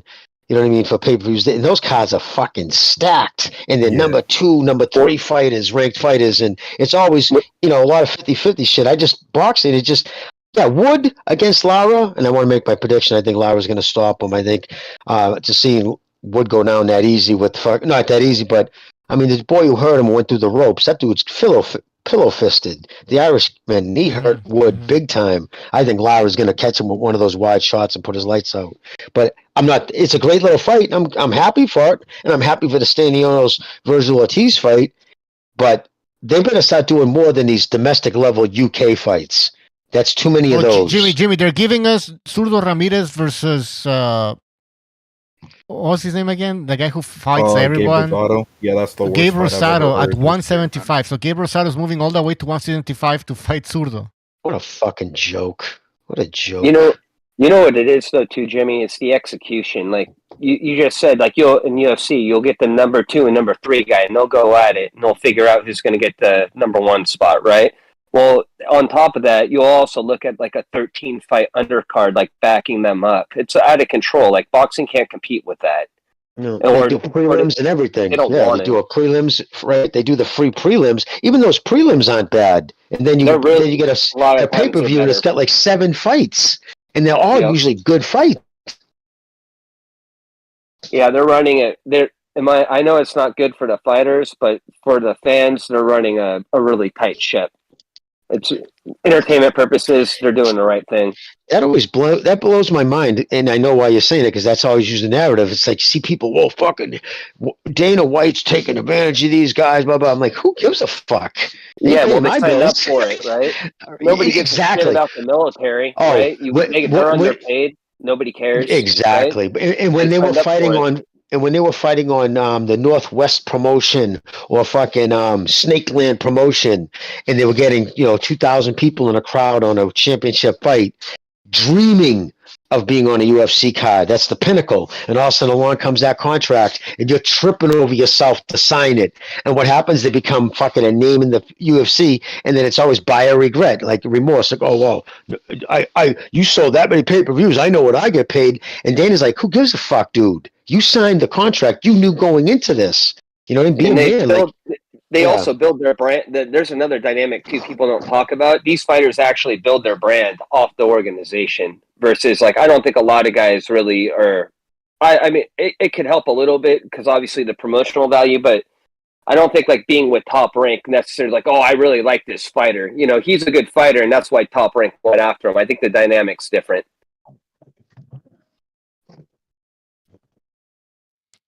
Yeah, that's a good That point. makes sense. Yeah. No, The yeah. UFC, it's like you're fighting with the UFC. The UFC's in a way they're helping you. They're promoting you in a way as well. I mean, both. I UFC mean, is Yeah, the almost like platform's HBO. bigger. That's all I'm saying. They have a better venue to get these guys out there. Yeah, so but- like, well, how much money do I really owe you? You are nothing before you met me, kind of thing. but what I like about the UFC is basically you sell your soul to the UFC. You know, you can't do anything. You can't do anything outside the ring. You can't even have sponsors on your trunks or whatever. So, but like you said, listen, as a fan, what do I fucking care, right? Like, I want big fights. I want to see. I want a good product, and we're not getting that in boxing. We're not getting that in boxing. That's a reality. Yeah, and if they expect you to pay for it, then we're going to have certain demands. That's actually that's how supply and demand works. You know, and like boxing's almost like ignoring like the basic fundamentals and like how people buy shit. It's crazy. Well, Bucho, let me ask you, BDA, you too, or any of you guys, you guys all know Steve. You guys know Steve Kim for years. He's not one for hyperbole, and he would never bash the sport because he has blood, boxing in his blood. He's been covering this shit for decades. And for him to say the things he's saying like that, and like he said, he was never one of those people who say, "Oh, boxing this and boxing's dying," and he doesn't say dying, but it's on life support, and it's going to be a reshuffling. It cannot continue the way it's going, and for him to stop reaching out after 31 years to look into other things, now he's doing football commentary and other things with Jason Whitlock. There was a reason for that. He saw the writing on the wall. For him to go out and say, I got to start doing something else. This sport's not going to be able to fucking afford me anymore. And now what do we got left for reporters? They just had that. What we got with the Showtime, boxing scene guys, it's a joke. They're all fucking fanboys or they're signed to, now boxing scenes, they lied for Davis. Remember that article 2 weeks ago? The staff said he sold 200, and it was a lie. And Espinoza put him on blast when he came out and said that. Imagine being one of those writers there. Well, what did he say? What happened there? Boxing Scene put out an article because what happened was after 3 weeks after the fight, or 2 weeks after the fight, Glacier put out that he heard that it sold 61,000 or 67,000. Yeah. The Hector Garcia Davis fight. It wasn't until after that Showtime turned around. Not Showtime, but it was leaked through. I forget which exact reporter said it. Was it Dan Raphael? Yeah, Dan Raphael was the first. Obviously, he's a shill now. And then all of a sudden, the day after that, Boxing Scene put out an article saying the numbers for he did 225,000, maybe up to 250,000. I believe what it said. And when it says normally at the end, when it says the writer, it said Boxing Scene staff, meaning nobody would put their name to it, which kind of leaves the door open. It could mean anybody. So if I was a writer there, I'd be like, but yeah, I might not have anything to do with janitor. that. Yeah, exactly. But he was lying because Steven Espinoza came out and said on the Chicken Talk, I think is the name of that YouTube channel. And he said that. By the way, I want to thank Juggernaut for his contribution. No comment, but thank you, the Juggernaut, not the Juggernaut from X-Men. All right, thank you for that, Juggernaut. What we're talking about somebody has background major. We can hear your background noise. All right, guys, help me out here. We were talking about fuck. What were we talking about? UFC. We were a little. UFC and PVC. Yeah. I'll say something about that, man. It's the UFC. Yeah, to a certain extent, do you want to see these guys get paid well? Yeah, because eventually it's gonna come to a forefront. This whole disdain that the fighters have for Dana White and the upper brass.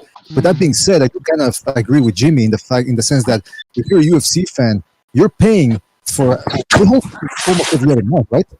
I think. Well, can I speak on this? Well, just real quick. So if they hold pay-per-views every other month, you would expect the best bang for your buck. I mean, you're a consumer. You're shelling out $70 for a pay-per-view. at some point you're going to have a little apathy for the fighters themselves and saying, look, they're still getting paid. They're not cutting coupons and going for the sales at the supermarket. So at the end of the day, is there a compromise? And he gives $50,000 to fighter of the night. Fighter of the night. He gets they get $50,000 if you're in a fight each fight or whatnot. And they're making money. And the thing is with them too, like that's been said about them since they bought the promotion in 2001, I believe, that Sanford and Dana White bought it when it was like only allowed one state. So that's been that way since ever since then. You hear about people, and it's usually about guys complain. Jones, all these guys, once they get to a certain level when now I'm the biggest face of this promotion, I want more money. And Dana's like, fuck you, dude. I got 100 other little promotions around the country. I'll just go around and I'll even make a video of it, which he did, which got tons of views on YouTube. And he'll go around, find other fucking stage show cut or whatever his name is. He came off that series, but there's a bunch of guys, meaning there's guys ready to cut their left arm off to take their place. I'll just replace you, dude. Right, his career's at its peak. George St. Pierre tried to hold him over the barrel, and every time one of these guys leave, Conor McGregor, anytime these guys leave, everybody says, "Oh, fucking, they're screwed." You know what I mean? Fucking UFC's screwed, and no, bang, somebody else comes over. The fucking Russian guy, or what's his name? The kid from whatever his name is. Yeah, come in. There's always somebody. There's always the next big face. So he doesn't care. Let him bitch. Because there's guys in the wings ready to take their place. And he blasts them, too. Guys lose 2 fights in a row. Gone. He'll cut their contract. If he feels they did good effort, they're gone. Yep. And he's doing that. So people, it's almost like getting it's like rich people who get sued in public. Like you have to fight every single person because it sets a precedent. It's like if you settle out of court, like everybody will come after you. And that's why he does that. He doesn't let anybody fuck them. About UFC is Dana White has like 750 fighters on his roster, so he can't afford to be paying every single fighter $1 million. I mean that's crazy. You get me? Like that's how you go out of business. Of course, he has a budget. Fighters. He has a budget, and he has these guys tiered correctly. I mean, Bob Arum has the same thing for Top Rank. This is just a larger scale. Yeah, I actually think what's it called? A lot of people should start following that model, like for boxing. I think Bob Arum, even though. Which is kind of funny because he actually hates Dana White, and Dana White despises him as well. But they kind of follow the same model where their promotions aren't really dependent on one guy in the way that PBC and DAZN are kind of having their setups are. If Shakur Stevenson fails, for example, like let's say, I don't know, he gets drunk, he crashes his car off of a building into a building or something. Okay, Keyshawn Davis is behind him. We could build him up, and he could be the next Shakur Stevenson. That's not really too hard to do. Or Crawford left, and Crawford was a guy that actually brought them a decent amount of views on regular television. They did not care at all. It was fine. Okay, well, we'll bring up Shakur Stevenson anyway. We can make him that. Or even going to heavyweight, they've got a bunch of conveyor belt guys there.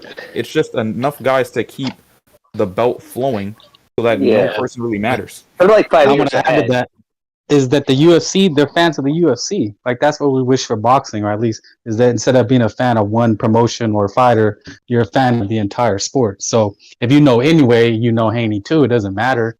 You don't have to pick and choose. So and Bob's been doing this for so long, right? I mean, 50 years. 50 fucking years he's been putting on fights. He knows people come and go. You know? Right. Yeah, he doesn't give a shit.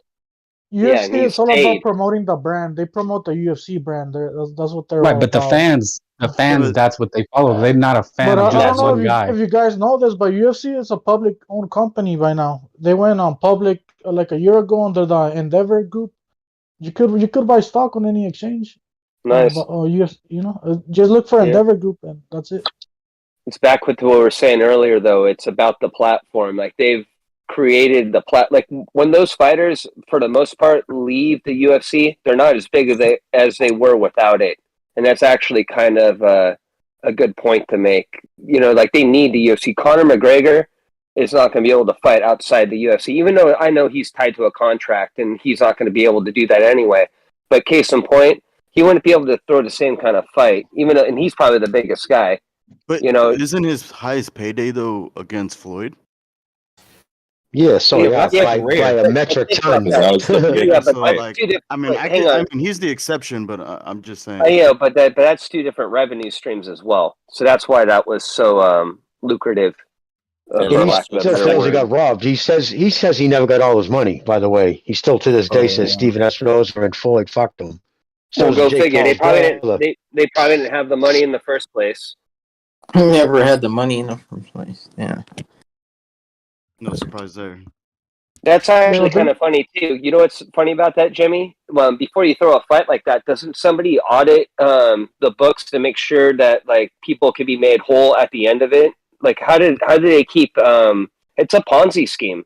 This is like he's like the Bernie Madoff of boxing, kind of. He's like using other people to pay other dudes. It's crazy. Yeah, that's why the UFC, whatever they say they sold, they're not lying. They have to, because if they got caught lying, they opening a can of worms that they would have IRS agents and they would have fucking SEC auditors there, regulators, because you'd be breaking a ton of federal laws when, like the boy just said, it's a publicly traded company now. It's on the NASDAQ. So you can't lie at all. You can't put out a press release or say, we sold X amount of pay-per-views. And if you lied about it, overinflated it, or even undersold it, and that got out or somebody figured it out, because your filings, everything's public. Your taxes, everything, they can see. So you can't lie. Yeah, that's why their number's legit. The UFC, they have been hiding it. They just don't say it anymore. They don't lie like the PBC. You have like some random ass dude say, we sold this many. They just don't even come out because they have the deal with ESPN, right? In order for ESPN to make money, the UFC needs to sell like above 500,000 pay-per-views per a card, right? So when they dip under that, they don't even disclose the number anymore. They just don't say shit. I don't even think they gotta sell that much, Anderson. bro. They don't get paid that much, bro. It's not boxing, bro. The thing about boxing is these boxers are overpaid, bro. So that's what I was just coming on here to say. That is you guys are complicating a bit too much. That's the main issue. Well, you're not even letting me talk, overpaid. That is the issue. But when do these quotas need to be met? These motherfuckers could go broke just by overpaying one fighter. You get me? Let's say they pay Errol Spence $30 million for a fight. They could go broke for doing that shit. You get me? Yeah, but even if they could pay it out, what really incentivizes these fighters to fight more multiple times a year if they're getting like $10 million per fight? If I fight $10 million for a single fight, I'm done for that year. Fuck everybody else. Why do I need to keep defending? I got money for who knows how long. Now, when do these guys need to make this quota though? Like you said, every fight, just say you have to make $500,000. So is this a yearly quota? Is this like every fight needs? Obviously, it's not every fight because they don't disclose it and they plan other fights making it up. So how long do they have to make? I think it has to be on like a yearly or quarterly basis for them to make certain viewerships, right? Right. Because it's almost like a holding company where if you own multiple companies, you can take like money from another company, send it to the holding company, and take that money from the other company and ship it off into the other company to prop it up. That's kind of what they're doing. I don't know. Guys, Before you guys continue, let me just read a super chat from One Foot Out the Door. He says, Danny Keefe and Sean Porter title shots combined. He's asking how many title shots they got combined. Does he mean a welterweight only, or yeah, probably. Okay, then I think Danny got 2. Then Sean got 2 or 3. No, he got 2. And I think... Oh, no, Sean got 3, actually. Holy shit. They got a lot. Yeah, I believe almost every fight he's been in since the PBC started has been a title fight. Yeah. One way or another. He's been fighting for a title, either his own or somebody else's. Yeah, that's all he did. He kept swapping them all around. My thing is this. I'm just using the number they use, $10 million. If you're getting $10 million for a fight, why wouldn't you get $10 million? Like if I could get that, why wouldn't you want $20 million? Fight twice that year and get 20. You know what I mean? I just, that's how I would. If I knew I could get $10 million to fight, I'd try to fight as much as I can because this don't last forever. Also, if you're getting $10 million, your lifestyle, I mean, how much are you spending? These guys, they run through that money pretty quickly. So then they need to get another 10 million pretty quickly. You know what I mean? Well, even if they weren't living in this, like constantly lavish. spending, just having those big fights, anybody would take that. It's just the issue with the setup. Like, ever since Floyd, these motherfuckers, they get too much money, man. That's it. Well, they do. They're overpaid. It needs to be in between the UFC and boxing. UFC, they get peanuts, right? They should get a little bit more.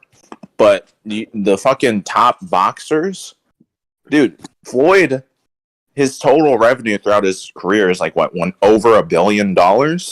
No, it's probably around I would say probably around 550 to 6, maybe. Yeah. Maybe that might be even a bit exaggerated, but no, are we talking gross? No, not money he's gained and but generated, just what he's generated. Yeah, probably. It has to be gross. Yeah, I'll give you $1 billion gross. Well, whatever. Right. I understand he should get paid more because he is bringing a lot, but still, at the same time, when you get that much money, it's detrimental to the fans because then they fight once or twice a year. They fight less. They fight worse opposition because they can get that big money and against worse guys. How many bums at the end of his tail end of his career did he fight for literally tens of millions of dollars? He's fighting these in sparring matches.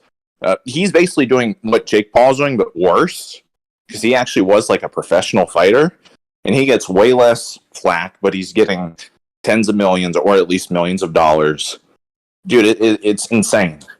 Yeah, also, boxing but don't have access to that shit. But the PBC, the UFC is run like a business, and then you have for example, the PBC where they're using hedge fund money. It's not really a business. It's something else. It's a Ponzi scheme. It's like a non-profit organization. You know what I'm saying? It's some kind of weird non-profit. They have different there's gonna be a distortion in the market basically because there's money coming in. Yeah, go ahead. I was gonna say we need a Stalin in boxing, some great socialist leader that distributes the wealth across. Give the bums some money. They don't get anything. Dana White. These top 1% boxers get rid of their money because they're terrible once they get fucking rich. They're greedy. They start cherry picking. Fuck them. They don't deserve that money. Well, you want Dana White. You want a monopoly. You want right now what we have in boxing is laissez-faire economics. But how are you gonna do that when these boxers are their own promoters, bro? Mayweather made all the money because he was his own promoter, bro. He was his own boss. Is Jimmy here still? Oh yeah, I'm listening. Hey, dude, just off the top of your head, I know you're. What do you think if Dana White wanted to buy the PBC for? What do you think he could get it for now? We're talking about peanuts on the dollar, pretty much, right? I'm talking about buying contracts and stuff. Well, like that, that's what it would be. You'd be buying contracts, but what does he have left? You look at his stable; it's all aging. His champions, none of them are young. They're all aging champions. A lot of them don't even hold the regular title, the real title, the junior titleist. And on top of that, I would just look at this. The company that owns the PBC, who financed it, this year's filings, they put it out. They feel the PBC is worth $0.00. Okay. So if the people, and that's including the contracts of the people inside of it. Yes, the whole thing, because it's a dog. Wow. It's losing money. The numbers aren't good. So, no, Dana wouldn't even buy it now at this point. He would just say it would be one of these things. If I'm going to go into boxing, this is how it's going to be. But he said it himself. He wouldn't pay these guys like that. And they only got themselves to blame. It's you can't. What business can you treat like every fucking thing you're doing is a going out of business sale? Everybody's looking out for themselves. Sale. Every fight, a fire sale. Just everything must go. You can't. It's not a fucking sustainable business model, and it's playing out right in front of us. Just look at these pay-per-view numbers that are coming in. Even with piracy involved, it's still atrocious, and people are just turning away from the sport. They are. It's interesting though because I suspect and I assert rather that if you give people a good product, they're willing to pay a certain amount. A certain price that they can be happy with, that everybody can be happy with. The problem becomes when these companies get greedy and they start giving you a lesser product and expect you to pay premium for it.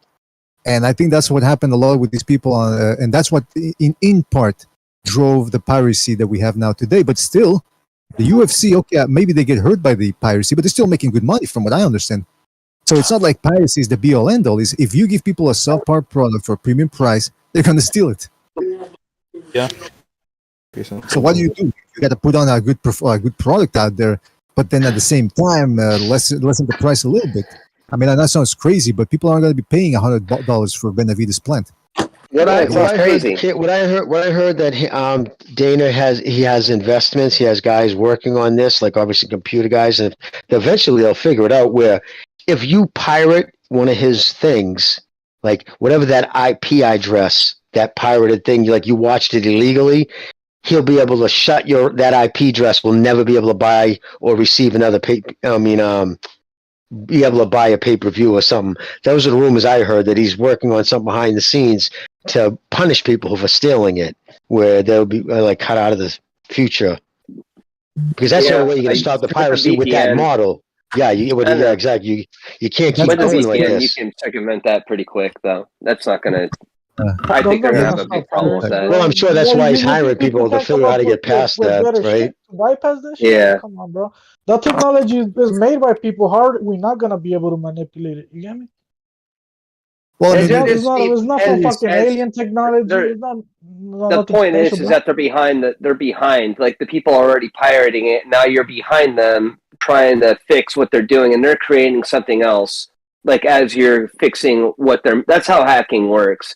These fuckers, once they create something, they're on to the next like evolution of what they made. So you can never catch these guys. Well, you can just go to somebody just like them, though. I was gonna say that because there was a time when digital cable came along in the late 2000s. They couldn't crack that with a conventional black box like they could with analog cable, and people were saying, well, I guess that's the end of piracy. And then what happened? The Fire Stick, the IPTV box, all these things that you got on the internet. I used to know somebody. People evolve. That had a cracked one when it became digital. They would just have to honestly go back to closed circuit style. Yeah. Hard stream.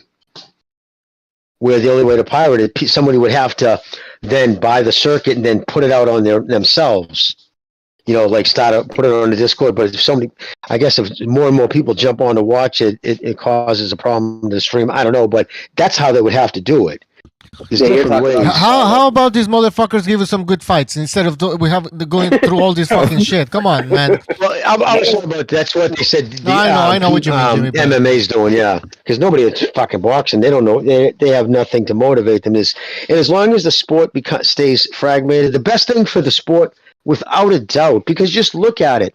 Who's the person who's always throwing a monkey wrench in it? Who's always holding up the fights? It's always the PBC. He's the one who doesn't work with anybody. Get rid of him. Once he's gone, listen, Eddie Hearn's proven he'll work with fucking Golden Boy. Well, he does. He's in bed with them. But Showtime. Jimmy, respectfully, Jimmy, that's bullshit. Because Eddie Hearn, you can't say just one promotion is the devil and none of these other guys are just squeaky clean. But there's enough of a fucking... Why can't he go like There's enough of a sample size. Just look at Eddie Hearn. All right, Eddie Hearn. You know how many fights, cross promotions he's made? Well, let me give you an example. Just this past weekend, he was talking about how MJ's people are really looking forward to fighting Inoue after he fights Fulton. They didn't mention one time in that about fighting Fulton. They have no interest in fighting that guy. Why are they holding up? Have no interest in it. But holding up, and that could be not because he's refusal to work with a promoter. He just might not think his fighter could beat him. Exactly, that's what I'm saying. Blatantly ducking Fulton. Listen, but that would happen even if you were with the same company. How many times in the PBC, guys within the PBC couldn't make the fight? We saw that 3 years ago with Plant and Benavidez. So that could be just managers and guys not thinking. But I'm talking about where there's a set rule that you can't. Look what happened with Porter. When Porter had to go out and said, when Crawford first tried to make the Porter fight, right? They said no. Al said, nope, can't not let it happen. It wasn't until it was mandated. And then Porter says, okay, I will. And it was going to go to, Al didn't even put a fucking bid in. He wanted nothing to do with it. The name PBC, think about it. He was a PBC fighter. And nowhere in that fucking promotion did it say PBC anyway? He wanted nothing to do with it. He didn't want to work with Bob, because Bob got that fucking settlement against him for big money. It was, they couldn't disclose what it was, but when Bob sued him, he won. But the point is, Eddie's proven he's worked with, he's worked with an implication. Yeah, he's worked with Eddie Hearn. Many Eddie Hearn's worked with Bob. He's got a pretty decent relationship with Bob. All I have to say is that PBC can't even get their fighters' dates, bro. While the Zone has, at least their fighters are able to fight 3 times a year if they want to, bro. And that's the difference, bro. Like, how are you gonna tell me that PBC is not fucking shit up when they can't even afford dates, bro? Because they're competing with other fucking shows on Showtime, bro. You get me? It's a whole different fucking. They are competing with. Well, they hold titles though, and they're holding up divisions. I think that's the problem. The pay-per-views. That's the direct problem. Who's giving us a bunch of pay-per-views? Like one after the other, one after the other. Come on. It's PBC, obviously.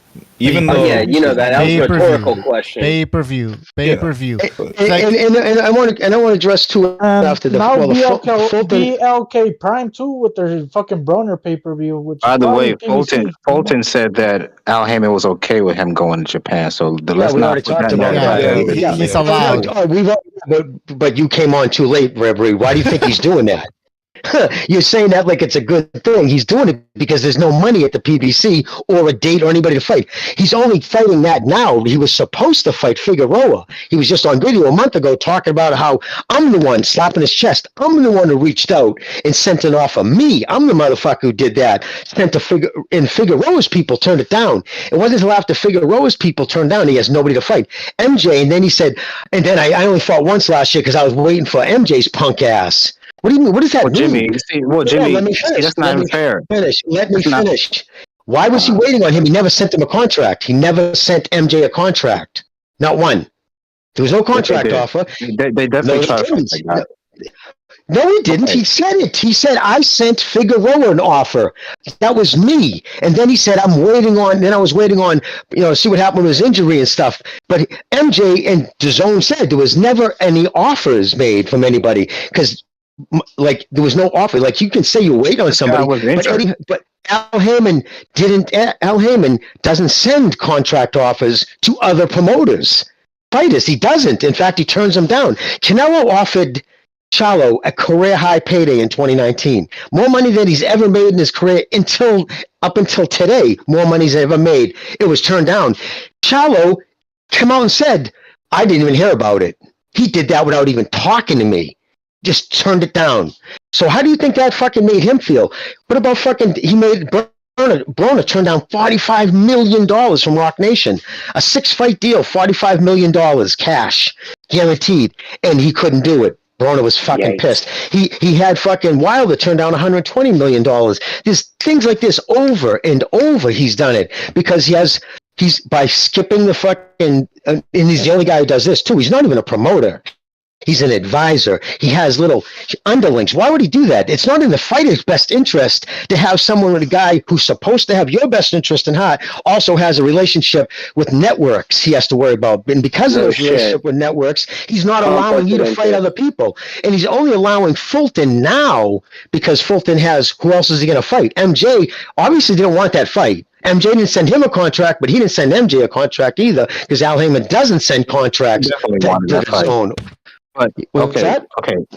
Yeah, they definitely wanted that fight, man. I don't. But Jimmy, I'm sure Fulton would fight him and wanted to fight him, but Al didn't send a contract. All right, let it doesn't send contracts. You just said it yourself.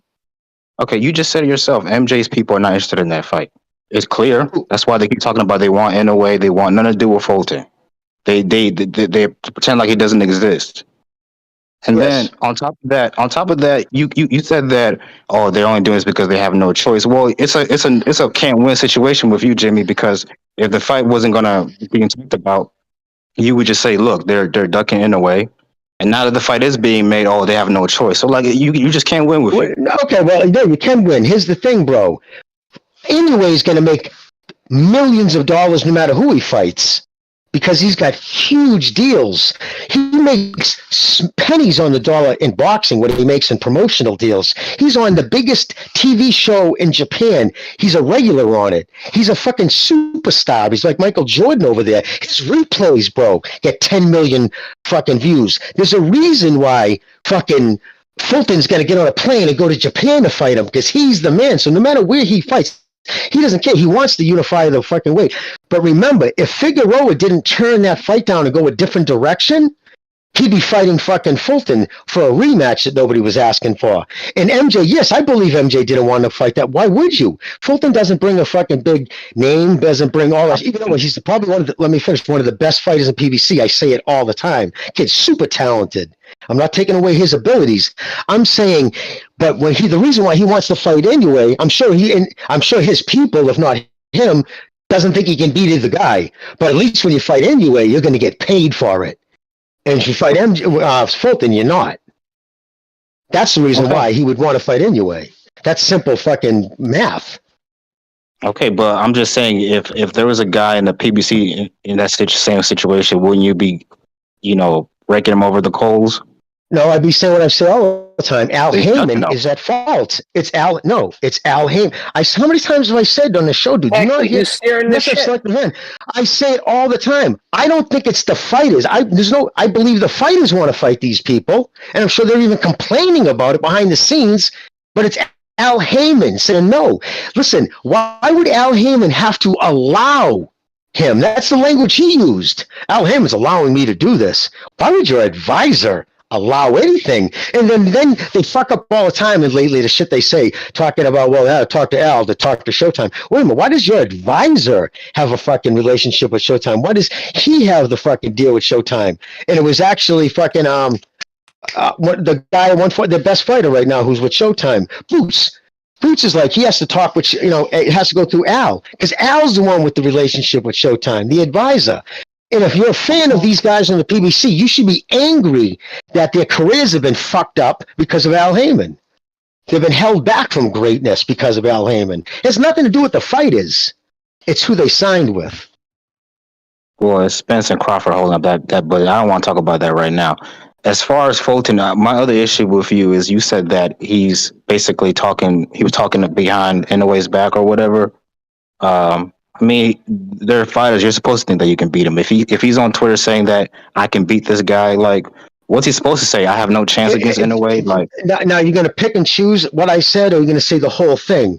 What I said was, he turned around when it first came out that Inoue went to the WBA, petitioned for super status so he would be Fulton's mandatory.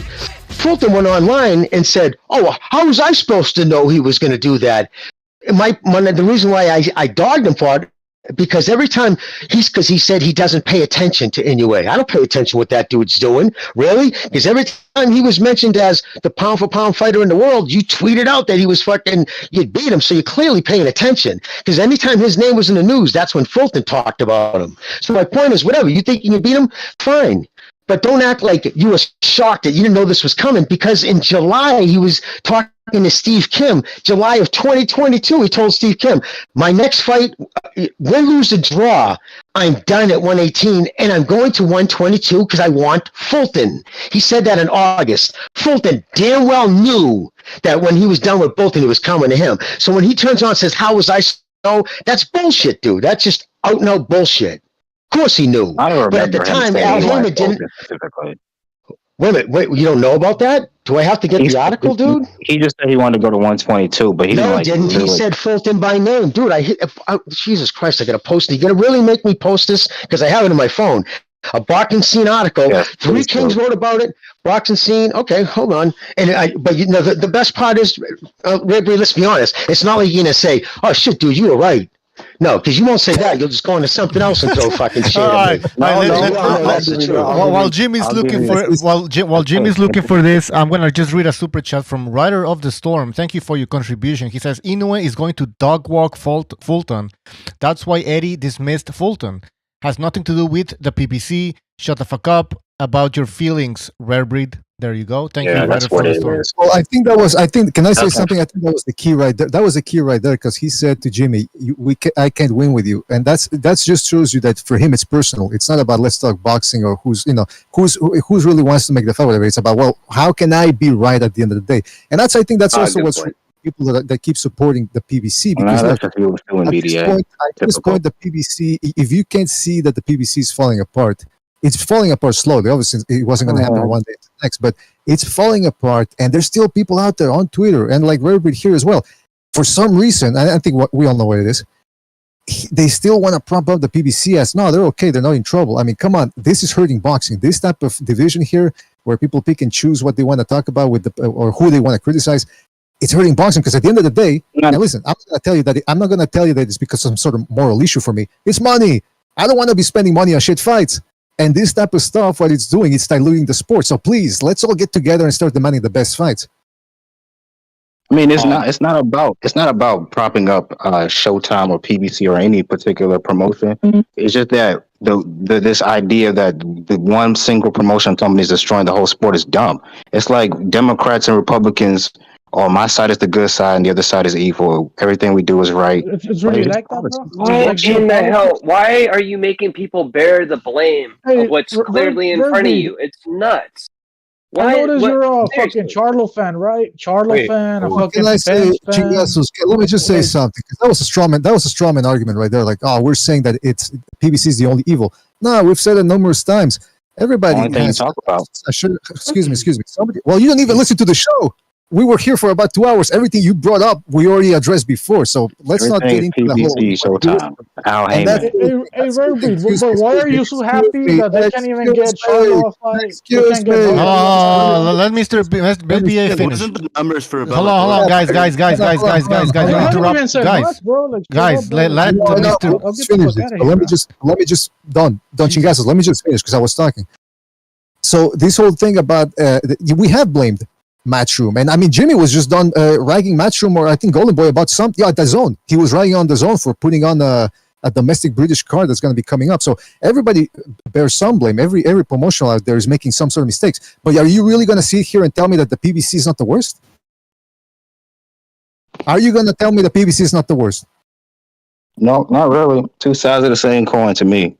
Break it down, please. Break it down. What's the other side of the coin? Just for reference. All I have to say is I would be pissed off if Canelo wasn't able to get any dates, bro. If my favorite fighters weren't able to get any dates because a promotional company can't afford them, bro, I'll be pissed off, bro. Straight up. Well, see, I want to see my fighters get down, bro. The problem here is that he just said no, it's not so, and I want to hear the other side of the coin, like the Quack said. Ray, what is the PBC doing that leads you to believe that they're not the worst right now? I mean, even this to me, like this plant card that's coming up on March 25th. That's a good ass card. There's at least 4 fights on there that I'm interested in. That you can't say that about any Matchroom, the DAZN card. The only thing that comes close is maybe Top Rank. Hold on, I'm sorry. Are you telling me you're interested in watching Joey Spencer fight anyone? Joey Spencer versus Ramos? Yeah, that's a good ass fight. Those are 2 young contenders. Pay-per-view, bro. On pay-per-view? I wouldn't say pay-per-view. But that's not the main event though. That's not the main event. This is what they call distortion. This is what we're talking about this earlier, and you missed this. You're distorting what we used to get when we were younger. Now you're talking about tiny fights of guys that are on the way up, and we're going to get that on pay-per-view, and I have to pay for that. That makes no sense. And by the way, go to the open lines. Go to the open lines thing on Discord right now, and I'll read you the headline. Inoue won Stephen Fulton fight right after Butler, and it was August 28, 2022. It's right there in the Discord. Take a look. He was making that known all year. At the end of the year, win, lose, or draw, I'm going to 122 for Fulton. So for Fulton to turn around and say, well, I made the Figueroa fight even though that he was coming up, he goes, I didn't know he was. And that was bullshit, dude. That's all I'm saying. And I can understand. And again, and this is what is key. Fulton would always say, I want to say things, but I can't. What do you think he meant when he said that? He wanted to say, I want to fight that fucking Chinese motherfucker, chink motherfucker, but Al Haymon ain't letting me. That's what he meant was, there's things I want to say, but I can't. All right, I have an idea, guys. Well, first of all, I'm going to read a super chat here. Plutonium Loach, thank you for your contribution. He says, as soon as you guys call out Al Haymon or the PBC, Bearbridge Panocha festers with anger. Panocha is like pussy. Panocha, what does that mean? It's pussy. You're pussy. Okay. No, but let me say this. Thank you, Plutonium. Okay, you know what, Bearbridge, you're saying that all these other promotional companies are on the same level of destruction that the PBC is going on right now when it comes to boxing. So give us your rant on Top Rank. What are they doing wrong? Just go on a rant. I actually like Top Rank. How can you say they're on the same? How can you say they're on the same level? I mean, How about this? Let's make it easier. Let's make it easier. We said. I'm sorry. I'll rephrase. We said the PBC is ruining boxing. Who is the counterpart? Who's the counterpart? You mean like on the same level as them? Yeah. I would say Matchroom is not doing shit. DAZN doesn't put on any good quality fights. We just talked a lot of shit about DAZN, bro. Straight up. DAZN is terrible. And I even brought it up that I canceled my subscription already, so I don't get why you're crying, bro. Too. Yeah, it just wasn't worth it. What has the PBC done that's even close to Canelo, Bivol, Triple G, fucking the second one? You don't even have to go to the third one. Did you pay? Did you pay for the Triple G Canelo fight, the third one? Of course I did. Was it your money's worth? Well, no, because I'm a member of DAZN, so I get it for cheap money. No, of course it was a horrible fight. Terrible. Okay. I said it that night. Only was it a horrible fight. But if we had your logic, fucking Bearbridge, we would be like, oh, well, Bam Rodriguez was the co-main event. That's worth it for me. And also the second fight. There was also the second fight DAZN put on. But you go back, he just Eddie Hearn broke the United States, not fucking UK. He just set the United States indoor record. 73,000 people showed up for a Canelo fight. That was all Eddie Hearn. That was not Eddie Hearn. That was Canelo. He carried that. He's the promoter, dude. What do you think? Canelo was playing golf. You think he fucking talked to promoters, the vendors, did anything? He was out playing golf and he said, tell me where they're fighting. Of course, it's his name. You act like Eddie Hearn built Canelo's star or something. It was already pre-made. My grandmother can promote the cash cow. That doesn't take skill. Exactly. I'm not acting like anything. No, we got a rare breed now. I'm not acting like anything. What I said was, Canelo. What I said was, I don't care. This is what you do, dude. You hear something that blows up your narrative. He just shattered. Eddie Hearn, Matchroom, DAZN is now the biggest selling fight in U.S. history, done 2 years ago. And because you're sitting there saying he doesn't do anything, and then it's, you're acting like this, Jimmy. I know I'm not acting like, I don't act like, I feel. What have they done beyond Canelo? It's not that complicated, bro. Look, the bottom line is DAZN was able to afford Triple G versus Canelo 3, bro. They brought in the money. Yeah, but now they're going broke. They've doubled the price. They've doubled the price. They're in debt. I know. But why couldn't PBC afford? All right, listen, bro. Why couldn't PBC afford Spence versus Crawford, bro? Why couldn't they afford it, bro? All right. You guys have to go one at a time. All right, let me tell you, because I'm not going to talk failings and the NFL is one of the most established organizations on the planet. Just to get anything with them, so you own a fucking sweatshirt deal, you want to do NFL licensing. Do you know they won't let you even sign with them until they do a forensic accounting of your books, until they see if you say I want to do a 7-year deal, you better be liquid enough to run that shit 7 years, even if you go completely in the red. Do you think that DAZN, you think they would have just signed, they would have sold all those rights to DAZN on a shaky company that's going broke? You're nuts, dude. They just got a $3 billion infusion. They just threw that, and Eddie Hearn didn't lose $2 billion. That money was supposed to be spent, and it was spent. What's that? Canelo is carrying DAZN. They're not Canelo's the shit. biggest fighter, but it doesn't matter. He's still doing numbers that nobody on the PBC is even coming close to. What do you think? Fights a year, bro. Oh, Canelo doesn't even have a contract. Come on, guys. Canelo doesn't have a contract with fucking DAZN. Jimmy, no, what dude, because you shut the fuck up, dude. You gotta respect Jimmy, man. You can't come in here coming like that. Why do you think DAZN doubled their subscription for next year? Because they're going good? They signed a deal with fucking the NFL. The NFL. They spent the money. Exactly. Have you been listening to the fucking show? The licensing I mean, for the Jesus NFL Christ, is man. insane. All right, hold on. Been in the red the last few years, and this is No, all the NFL. No, they haven't. You fucking You're dumbass. lying. You just can't come on here and lie, dude. Hang on for They a second. posted their books for the last few Liar. last year. And they were in the red. They posted a huge loss. They posted a huge loss. Okay, do you want me to look? You're not aware Every of that? company posts loss doesn't mean they're in the red. Oh no, they don't. No, every company does not post a huge loss. Okay, Almost that's name what name the company that name the company exactly. Name one multi. Stop. Okay, the UFC. The UFC don't post huge losses. They post huge. The UFC is not a multinational corporate, a conglomerate. All right. Hold on. I think Judoka. You're allowed to declare a loss in business. That's why you incorporate. You fucking moron. Yeah, that's the whole point. They do this all the time. Yeah. Businesses do this shit all the time. I don't even understand what the fuck you're going on about right now. You're a fucking idiot. Okay, you're fucking.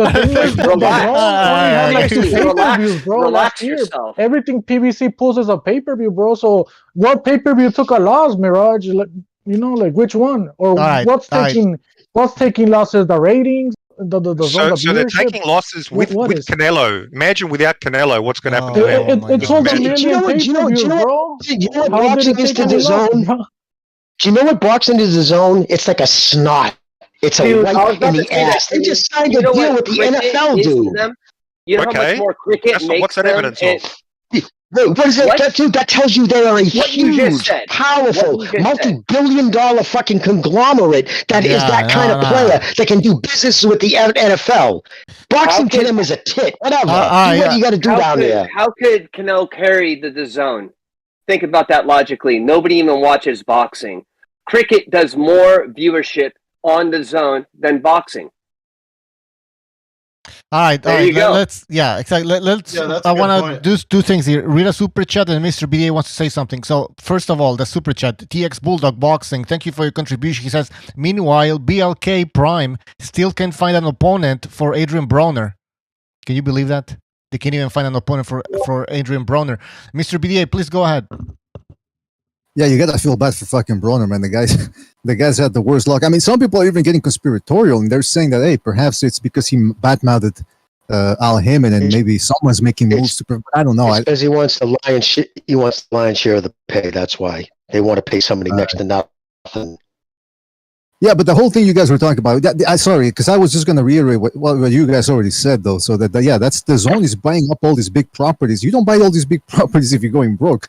I mean, I don't understand how somebody. But then again, that's Mirage. What can you? No, but you have to look at what can you expect from a drunk, heavily medicated Aussie? Hey, and by the way, I heard you on Ring IQ. Excuse me. I heard you on Ring IQ a couple of weeks ago, and it's funny how you repeat the same shit on Thunderdome, what rep it here. Yeah, that's the facts. The facts don't change. Excuse me. You always get schooled, and yet you come back for more. So that's why when people actually came to me. Are you going to gaslight, or are you going to, as usual, or are you going to have an argument? People actually came up to me behind the scenes and said, "Listen, stop calling him a heavily medicated drunk Aussie because we think he actually might be heavily medicated and drunk. Like he's got mental issues." But I don't think that's the case. I think you actually really just do enjoy being trolled and trolling back. So that's all I'm saying is it's open season on you. Just like you do. I guess we've got something in common. Because one of the things you said over there on Ring IQ was, they were grilling you, which is pretty easy to do. And you said, well, no, Benavidez' record. And they said, Benavidez' record sucks. And you said, well, no, it's not about the record. It's about the context. Yet when we were talking about Lomachenko before, and you said, well, I don't give a shit about Salido and who he was because I just look at the record and I don't look at the context. You contradict yourself every time. So don't expect to show up. Terrible. It's pretty bad. You just misrepresent. Don't expect to show up here and think that we're going to show you respect to a drunk, heavily medicated Aussie. That's all I'm saying. You need to start being honest, Mirage, bro. You don't need to show me respect, but you do need to let me speak if you want to, why do I have to let you? Why do I have to let Nobody you? has to let you do anything. You fucking moron. This is the whole entire point of what he's fucking telling you. You don't like right the facts? I mean, you don't like the facts? You don't He just came back to get kicked out again. Of course, I say the same thing. The facts don't change. Regurgitating the same bullshit. Yeah. All right, so you we know were what? talking about the zone. I saw two unicorns. I saw two unicorns fucking in my driveway today, and it was a fact. So can I respond to what you said about the The zone? only proper fight the PBC gave us was fucking Castaño versus Yermel Charlo, bro. That's the only fight we got in 2022 from PBC. So why should I be happy with them, bro? Like, I'm not boxing. The zone suffered. They posted I a got a question 1.3. for Mirage, though. Are you drunk right now, though? Are you drinking? No, just having a drink. Are you having a drink? Are you high on? Are you high on? Do you have a drink? You're not answering my question right now, BDA. You're not answering my Are you question. high on drugs? You're not answering my question. I said no. Okay. Are you having a drink? Are you having a drink? Just a drink I'm next to curious. you. What kind of drugs do you abuse, BDA? Can you list them all? All right. I'm a man of God. The only drug I abuse is our Lord and Savior Jesus Christ and the scriptures. So that's your problem. Amen. Amen. That's the problem. You want me to read a couple listen, to you? Listen. It's hey, let me speak. He said. Can I respond? Yeah. Let him. So the zone thing. Okay. They posted a 1.3. Wait. Who said let him speak? Hold on. Who said let him speak? Yeah, because you guys keep on interrupting. I'm not a fan of Mirage, but you guys keep on interrupting him. He's repeating the same stuff. But hold on. Major Tom, how long have you been listening to this show, by the way? What are you, the fucking panel boss? Hey, the panel? is this open lines or what? Yeah, open lines. I'm listening. I can clearly see that you guys are ganging up on him. It's almost like you're new to the show, man. All right, hold on. Let him speak. Hold on, Mr. VA. Mr. VA, let me say something. He's been countered 4 times already. Yeah, exactly. Hold on. Let me say something. We're ganging up on them because we don't like. Hold on. No, it's getting Hold annoying. on, everybody. All right, Jesus Christ. I have to mute like a bunch of people. Let me just say something. Context. We kicked out Mirage because he's always repeating the same fucking bullshit. Then we gave him clemency during Christmas time, because that's what we do over here. We forgive. And then he comes back and starts with the same old fucking shit. Same argument, same. What same shit? The zone? When did I talk about the zone and the fucking revenue? What are you talking about? You just got schooled. No. You just got okay. schooled. I'm acting like I act. You're acting how you act, and everybody acts how they act. Okay, you can't. See, here's the deal. Here's the deal. You need to learn some social skills here. I agree with that 100%. Okay, you need to tone it down. You need to tone it down. You need to tone it down. Anything goes. Yeah, this is open lines, but you keep hijacking the lines. Yeah, exactly. It's not about you. I just started talking for the first time in 1 hour. Yeah, and it's annoying as fuck. Man, already you and I hardly spoke. Okay, I annoy you. That's different. That's different. We just told you the most basic facts, though, dude. Cricket does more sales. What you said. This is how it goes. And by the way, when we kicked for everybody who's or are new you here, scared of what I'm going to say? Are you scared? Oh, among the other things you need to change. Among the other things you need to change is your accent. Because I know Australians have thick accents, but yours is beyond annoying. Okay. Let's make a deal. Let's make a deal. I'll change. And you're interrupting on top of it. You're interrupting on top of it. See how annoying you are? Do you realize how annoying you are? All right, let's listen. I want to debate. I'll change my accent when you change yours. How about that? Does it offend you that I want to see Benavidez be more active, bro, every year instead of fucking one fight a year and Inoue, bro? You get me? Now, as I said, they did take a $1.3 billion loss, but in that, while doing so, they did acquire certain football rights and etc. So, but that can only go for a limited amount of time. Like, they have to make up that shortfall, and they're doing so by doubling the subscription. So the question is, what happens if there's a significant drop-off now in subscribers and they can't make up for that shortfall? Okay, so the direction they're going in so far, it's looking questionable. You know what they're not worth it. All right, we get Mirage. You're making all right. The fighters date, bro. As long as the fighters stay active 3 times a year, that's the only thing I give a fuck about the zone, bro. You know what the net worth of the zone is? It's $38 billion. Are they sustainable? Are they Here's what we're gonna have to do. Here's what we're gonna have to do. since everybody's trying, apparently he wants to have a serious conversation. Apparently, we'll see what happens. So it can't be 3 people against Mirage. It has to be 1-on-1. All right. Yes. So I don't know who wants to step up. I have something I have something I'd like to read, if possible, from the zone. The NFL just put out. Again, I think guys on this panel and listening understand how powerful the NFL is. The biggest sport in the United States. All right, and this is what Roger Gazelle, that jack off, I can't stand him, but this is what he said. Growing the NFL globally is a key strategic priority of this league. In our 32 clubs, we have excited to partner with the Zone to help us accelerate this effort. Our goal has always been to make our games available as many fans as possible, and we are confident. That means they went through their books, they went over there, they saw what they had to offer, that the Zone will be an innovating viewer experience and technology best served millions of viewers around the world going forward for 10 years. Okay, that's not a company. That's what's that? That's talk. Those are words. I'm listen, but let me finish. Let me finish. That's the president of the NFL. That's the commissioner. And my point is, dude, when Fox first came around in the 80s, Roger Murdoch owned them. They tried to do a deal with fucking the NFL and said, nah, you guys are a new network. And Roger Murdoch's like, I'm one of the wealthiest motherfuckers. He's from Australia, I believe. I'm one of the wealthiest motherfuckers in the world, dude. What are you talking about? But because his track record with Fox wasn't there, they didn't do the deal. My point is, yes, I'd be pissed if they're going up on the price. It's not a good thing, but they're not gonna live and die by boxing. If boxing became a headache to them, they would snip it out. They just did it. Like I said, that deal with the NFL has solidified the Zone now. They are the man because they got the global rights to the NFL. Boxing to them is nothing, bro. That's all my point. Okay, I'm done. Okay. Go ahead. Sure, but we're talking specifically the boxing component. Like, obviously, if that becomes unsustainable, that might collapse.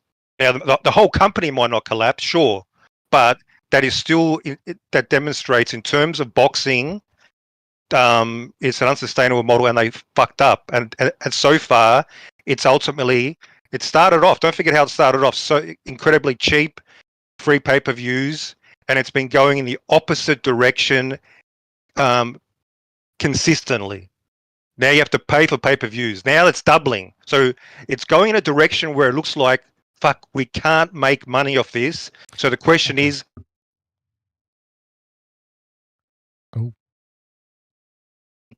No, I'll tell you, you're right, Mirage. They could cut it at any minute. They could turn around in a year and say it's gone. My point is too, though, right? They sold a lot of subscriptions. They were smart by doing this way. If you wanted to buy a pay-per-view, it was cheaper. Because what we'll do, well, on top of just even as recent as the last Triple G Canelo, you could, if you bought the pay-per-view, you got a discount on a yearly subscription. So that's the reason why, and he put it out in a press release that they did 600,000 new subscriptions for that one, for that fight alone, and plus they did it with Bivell. So they got a lot of subscriptions. Could it all fucking turn to shit? Could they say this isn't worth it? Absolutely. But the Zone itself, that corporation, boxing will never affect that corporation. That's my point. I'm done. By the way, I want to read something from Pete Skellbender in the chat. He says Amazon Prime live streamed 10 Thursday night football games last season. Licensing fees for that was what, $1 billion? $1 billion licensing fee. It was $1 billion for that 1 year. $1 billion. Oh my fucking god! I think at some point I think the Quacks might be something interesting to say. So I think that's the Quacks. Judoka 32. Is that the Quacks? $7 million for a commercial, $14 million for a minute. Yeah, that's me, buddy. Yeah, that's me. But read it out, dude. Read out what I sent you. Well, I can't right now. I'm doing 2 things at the same time. So I was just telling Butcher. Oh, all right. I'll say it real quick. Pretty much, DAZN's net worth is around $38 billion. So if you're going to lose around 1.7, it's not a big deal on the books. It's not. You have to look at the scale of the enterprise that you're dealing with, and then on top of that, and then look at the initial investment. What Jimmy was getting to with the NFL. Where's the loss at? They had to front money. There you go. It's not hard. Just read. It's simple. I just don't get how all of that makes the PBC a good promotion, bro. Straight up. Yeah, where are we going here? So, Mirage, are you trying to say the Zone is on the same level as the PBC in terms of incompetence? I'm not interested in. But that's what we were talking about. Political. I'm talking about them. Like you guys are like downplaying, like or overhyping them because they're essentially living off the coattails of the cash cow, boxing cash cow. How will they look when Canelo retires? Prove it that they're just living off Canelo. What do you mean? Well, without him, what do they have? Prove it. What are the pay-per-views? What do you mean they don't Canelo? have? They don't have any other boxers? I mean, they had to be bold. What are the pay-per-views? No, this is your opinion. It's an opinion based on just your opinion. The other day we had. I'm asking you. Like Canelo's obviously overwhelmingly the number one man in terms of revenue. Yeah, he is. When he retires, he'll be number one everywhere. If he was with the PBC, you'd be saying he's driving the PBC. If he was with the top rank, you'd be saying that's it. They all exploit. Yes, they all exploit the cash cow. That's right. It's easy when you have that person. The question I have: how will they look when Canelo retires? How will they look then? We'll see. In terms of boxing, I actually got a pretty quick answer to this one. Mirage is right. The Zone roster's trash. What? Okay, so first thing. The Zone not putting up any other fighters on pay-per-view is actually a good sign, as we don't like that. And pay-per-view is only reserved for the biggest fighters, which they have 2 of them, and 2 of them are usually on pay-per-view. That's usually Anthony Joshua. What about the ratings? What about the ratings for the other fights? Is that amazing? The ratings for the other fights. The times I've seen the ratings pop out, have usually been pretty good. Shit, they had like, They had 1 million people watch a fucking women's fight. Sure, but in terms of subscriptions, I think it's fair to say Canelo is driving the subscriptions. No, just not even. In general. Ryan Garcia, whenever he fights, a lot of subscriptions come in. Oh yeah, somebody mentioned that. Yeah. Or whatever. And AJ and that Amanda Serrano. One of the reasons I subscribed to the Zone when I did was because that was gonna get the Canelo fights for free. I mean, not free because I'm paying the. Well, a lot of people. Obviously, a lot of people. That was a huge obviously reason. not. Obviously, you're just making it's an assumption that you have, and that's it. You have no proof, no nothing. What do you mean? This was how it was advertised. Ryan Garcia. You get Canelo pay-per-views free. Sign up. Blah blah blah. This was how it was promoted. No, we just said Ryan Garcia. I bitched about it. I was angry about it, but still, I'm just because I'm that way. I mean, they also had Triple G, and all right, we had a lot of fans too. We're moving on. We're not gonna convince Mirage of anything. Which is, he has an assumption. By the way, can I just say, that's usually what happens with drunk, heavily medicated Aussies, man. Yeah, if you guys watch BKFC, Austin Trout's fighting bare knuckle in a couple of hours on BKFC. That's making me cry. Is he really? Yeah, no shit. He's fighting Diego Sanchez, a UFC dude. On the UFC guy. You know the God's honest truth, right? You can get cut more on that, but believe me, they don't throw nowhere near as hard as they do when they're inside the UFC or inside because boxing gloves, people think it's there to protect the body of the head or absorb the punches. It's just to protect your hands. Yeah. So what these guys do, like when Paulie Malignaggi fought, all they did was snap jabs out. These guys very seldom really line up because they can shatter their hands so easily. So yes, it's usually more bloody. Yeah. But it's just gross. Paulie was just throwing punches to the body. That's all he was doing. Jabs to the body. Malignaggi did. It was fucking boring. Obviously, he didn't want to throw to that fucking hard skull. Hey, BDA, are you there? Hey, Jimmy, that guy there, what was his name? Nicky Sullivan or whatever? The guy that was always kicking everybody's ass. Was he... You remember your friend that you said that he kicked everyone's ass? Kevin Sullivan. He beat up the kid who... Yeah, that... What's that? Yeah, but let me just ask you this. Was he knocking people out or was he always body slamming them? Oh, he would. Usually, I would say probably 75%. It would always start this way. It was always the same fucking MO. He would charge him real quick with his hands down by his waist. Hopefully, they'd throw a first punch, and it would make sure people were seeing. Because my hand to God on my dead dad, may he rest in soul. Most of the time, the dude was leaving in an ambulance, and the police were involved because he hurt people that bad. So he had to make sure the dude, like, the best time he ever did it was in a nightclub, a fucking University of Lowell football captain. Arms were huge. His nicknames was Pipes. He said something about Kevin's tits. Fucking Austin Kevin goes in, of course, the bouncer breaking up, and Kevin's like, dude, get him out this side door. Get him on. So I didn't want to see it because the kid, you could tell was a nice kid. I'm like, and I'm Kevin's boy. And I'm like, bro, go out the front door, please, bro. And he turned and looked at me and goes, go fuck yourself. And I'm like, okay, bud, he's right out there. And sure enough, there was already like 100 people out there. Kevin goes, you ready? You ready? And charged him with his hands down on the kid. But whack! Crack Kevin. Kevin stumbled back a couple of feet. He said, okay. Souffled him, broke both his collarbones in one move, and then sat on top of him and just rained elbows down into his face on the concrete. He left in a fucking bodyboard, and he never played football again. Yeah, well, and that's the kind of shit he did. They talked about Kevin and WAF, the disc jockey there. Well, there's a guy, everybody's heard of that black dude who just died, Street Fighter. He fought a Boston police officer. Yeah, you can go online right now. He fought a Boston patrolman. Yeah, he fought a Boston patrolman, and that Boston patrolman beat that black guy. I don't know why I can't remember his name. Kimbo Slice, and he's supposed to be a good, decent guy. And it was a great fight, but the cop eventually got the best of him. Kevin fought that cop, and I remember that fight. He was in a gym. In a basement. In a basement. And that cop, by the way, that Boston cop got fucking suspended for 6 months for doing that because it went online and shit. But anyways, Kevin fought that same dude. He also got the shit kicked out of him in the UFC. I don't know if you saw that. I know. He went a regular fight. He was just a drunken Irish fucking thug. My boy Kevin fought him and destroyed him in like fucking 12 seconds. Like, had the kid in a fetal position. Yeah, Kevin was, honestly, and I'm not hyperbole, probably one of the toughest human beings I've ever seen. And he had a fucking MRI. His head was like a fucking 16th of an inch thicker than most people. He was a fucking national level wrestling champ, and then Mickey Ward trained him to fight in the gloves. So kids, if they wanted to wrestle, it was ugly. BDA, you got yourself a super chat, I noticed. I'm gonna read a super chat here. Thank you, Mirage. Plutonium, he says, Mirage pecks himself with his David Benavidez Mexican monster blow up doll. Is that true, Mirage? Do you have a David Benavidez? Hey, hang on. This guy just paid you $5 to troll me. So I earned you $5, motherfucker, okay?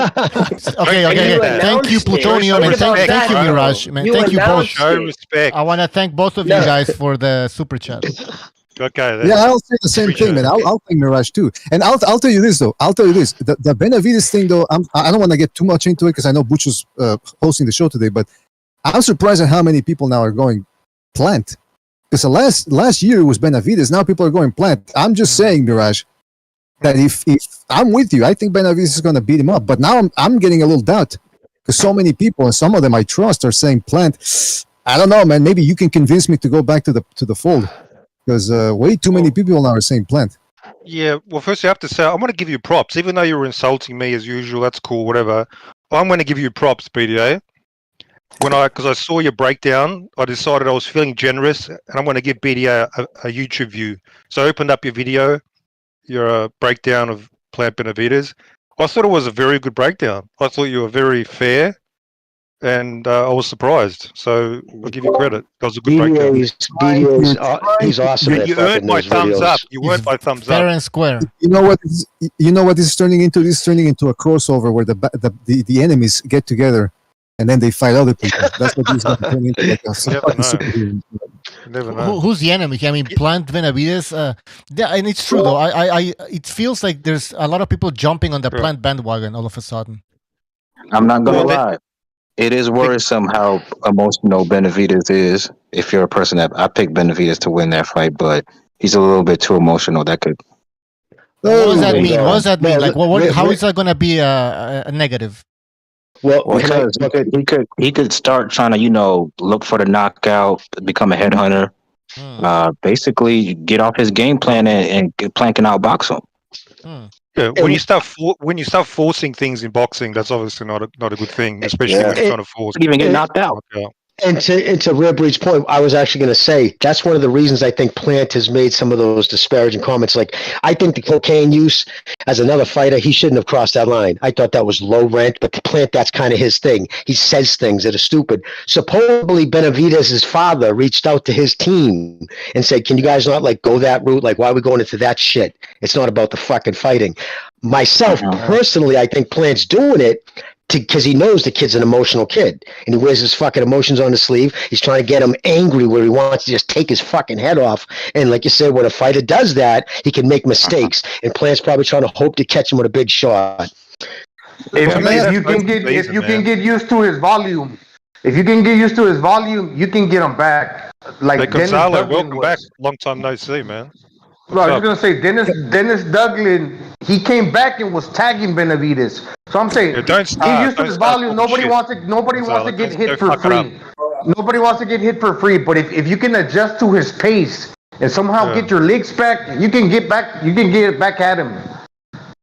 Yeah, can I ask you a need to question? fuck up the combination. Yeah, I know what you're that's saying, not happening. Gonzalo. Like when he goes into those flurries, you just need to fuck up the combination. You know, like pick a point. Like when he gets into like around the 6-7 punch, you blast him with something. You're like, no, you're not going to do that. But what do you do for those first 6 punches? The first 6 punches are going to fuck you up. And you're not going to be fucking counter. That's the problem. That's contingent of you standing there like an idiot and eating them. Obviously, you're going to slip. You're going to step back. You're going to step to the side. My point is that you have to pick your spot into when you're going to stop him from doing that. You can't let him get going. Yeah. This fight's going to be fucking boring for the first 6 rounds. I believe Plant's going to run. He's going to try to tire him out. He's going to try to get some punches off body. him. I don't think he's going to try to engage with Benavidez at all. Jimmy, but the thing is, he better be in the shape of his life, Jimmy.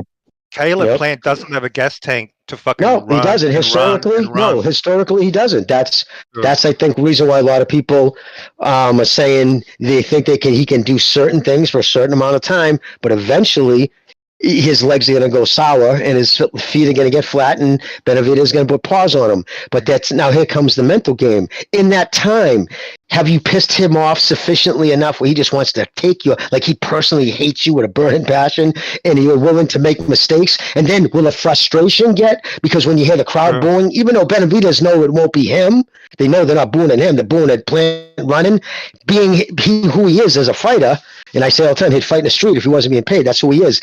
That might get to him too, like, fuck, I don't like crowds booing, and just do something stupid. I personally think that's a part of Plant's game plan. I'll be shocked if it isn't. Yeah, by the way, that whole card is really, really good, man. The Abel Ramos, the uncle and the cousin. That's what I was saying. Good card. And Joey Spencer versus the other guy. Yeah, it's good, but it's not pay-per-view good. But let me ask you guys. That's the point. You're missing. I'm going to ask you. I'm going to ask you guys to speculate on something. I'm going to ask you to speculate. I wouldn't pay $80 We're saying that Benavidez is angry. Clearly he is, because he's speaking out of turn. He was getting on multiple times during the press conference. And I know they're going to have to trash talk because that's how they're going to sell it. But it seemed genuine from his side that he was genuinely pissed off at this guy. So my question is, do you guys think he can fight angry? Fighting I don't think it's advisable. I think it's better to be cool. Exactly. Yeah, when you're a fighter, this is your job. It's a profession. Everything should be second. You should just be worried about reading what he's doing and within yourself and your game plan. And you know what I mean? When you're so revved up that you going into the fight, you want to rip this kid's face off, and then he starts running and avoiding any kind of fight, and then now you're getting frustrated because you're chasing him around the fucking ring. Because that's one of Benavidez' problems. Because he hasn't brought the level of competition, like I say, it's a problem, but he hasn't had developed cutting the ring off that much. I'd like to say that. I don't think Plant is going to push him. I think Plant's going to avoid him a lot. And not only is he angry, the dad is too. So what type of advice in the corner is the dad going to give him? Go get him, like Teofimo's dad. Just go get him instead of giving him sound advice, in relation to a boxing strategy. We don't know that. And he said he wants to take him out in the 6th round too, Gonzalo. Remember, you said that. You said that in the last show. You said that's what he said. It's not a good idea to do that kind of shit, Not a man. good idea at all. It's not. When you start calling your shot, it's not a good idea. That ends up like you give that guy extra fuel. You know what I mean? To just do a little bit better than that. Like we've seen this like in other sports. Like I can't tell you how many football games, MMA. You see it all the time. You see a guy say like some crazy shit, and then you see him on a highlight reel with like his like mouthpiece like across the freaking like cage. Darrell. I mean, that's exactly what happened to Darrell. Michael Bisping's a great example when he was talking shit to Dan Henderson, saying he was going to knock him out and ends up getting knocked out. It all depends on the fighter's style. And Luke Rockhold getting the fucking the same thing from Michael Bisping, right? It's like circular. You just exactly. Karma's real, man. It is. And it gives you detractors something to say. It's like, don't put that on yourself. Let other people give call your rounds. Just focus what you're doing. Listen, there's obviously one thing. Their main game plan, and it makes sense, is they want to beat this kid better than Canelo did. It behooves him to do that because then it would get people, more people, even maybe people not saying it now, but other people, including casuals, and say, okay, that's the kid Canelo has to fight ahead of Charlo or anybody else. That might get everybody yelling. So that's obviously his game plan, is to do better against him than Canelo. So that's really what it comes down to. I'm still confident when the fight starts, when he gets in the ring, he's going to separate all that bullshit out of the ring, and he's going to fight how he usually fights in the ring. And that's what I'm confident that's going to happen. That's a I mean, it could possibility. be wrong, but I'm confident. He better fucking do that. I mean, Some guys can do it. You know, like the Charlos, they fight angry. They get angry very easily. They're very easily they have thin skin. But when they fight the nemesis, but when they fight their nemesis, they can pull it off. Benavidez, it remains. But Gonzalo brought up the excellent point, though. The trainer, Jose Benavidez Sr. How good is he really? Because you got to give him credit for taking his sons, training them by himself, and getting them to where they are now. But we've consistently seen father trainers sort of lack a certain ability or certain nuance once things get tough. Tito Trinidad Sr. Or what was his name? Yeah, Felix Sr. Teofimo Lopez Sr. Shane Mosley's father, Jack Mosley. Throw the 45. What about? Yeah. Historically, it doesn't work out. Morales. Last time his brother fought Benavidez Jr., he was looking very one-dimensional against Danny Garcia, doing the same thing over and over again without producing any different results, really. So, I mean, that he wasn't really valuable on that night just recently. Same thing with his younger protege, Rayo Valenzuela. Nothing different. And it's you also see how he was listen. chasing Danny Garcia and grinning? They got that habit of grinning from ear to ear. Like the Batman vigilantes, that fucking stupid ass grin. Yeah, and a lot of times sons don't listen to their fathers. They listen to them, love them, but it's different. You can blow your father off a little more because it's a relationship way beyond just a business relationship. That's why I would always recommend any father. You can be in the corner, but you should have like somebody else in there with you, because sometimes you don't see things because your heart. He's watching his son through his heart. He's not watching him the way we do. He loves that kid. I would hope, right? That he loves him. I don't give them much credit. I mean, they don't even need to be qualified to be the fucking son's trainer. I mean, it's easy to get the job for obvious reasons. By birth. I remember when Mosley was getting beat up by Forrest in the first fight. I remember his father just being absolutely saying nothing, like no help, just useless in the ring, just saying, get up, come on, do your best, blah blah. No strategy, just lost. He was lost because they're not used to it. They're just the son's a great fighter. It's easy to get behind that until the going gets tough. What do you do then? So I don't get That's why you're supposed to be not want to be involved too much today nowadays, because they get a lot of credit, especially nowadays. Dre Vargas, he left Nacho Beristain because he wanted to go with his dad, because the old man, Dre Vargas, his dad wanted to, get some camera, get the spotlight, and look at what he lost, like, convincingly. And they asked Nacho what happened. Well, the dad couldn't really give him any different advice when he really needed to. You have Dre Vargas, 90-year-old dad right there with the jumpsuit, trying to get some spotlight. Hey guys, I need to read some super chats before they start piling up here. Fire away. All right, just quickly here, super chat from Jack Dakota fan Nuff. Thank you for your contribution. He says David could be weight drained as well. He missed weight at some point. Yeah, he missed weight, and he might miss weight again. He's done it in the past. It's a possibility. Second super chat from Stagger Lee Goods. Thank you for your contribution. He says, I did have this fight for David Benavidez before the press conference. Now I see how emotional he is. I wonder if he has the mental fortitude to dominate Plant. 50-50 fight at best. All right. Thank you, guys. What's it called? I heard that David enlisted the help of some guy. I don't remember his name, but it's some guy that was known to be a PED guy. So I think the whole weight thing. Yeah, sports psychiatrist. Yeah, so I think they're like, the weight issue shouldn't be too much of a problem. So I'm not really worried about that. Everything at that point is just mental for him. Well, the interesting thing about that is Benavidez has Memo Heredia, and Plant has his arch nemesis, Victor Conte. Now it's interesting because Memo Herrera, Battle of the Memo Royals.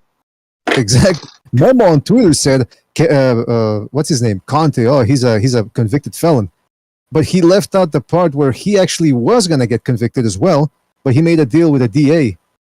So that in exchange for information, he would get up. So it's not like he was caught off, completely innocent He's himself. a felon. I'm a rat.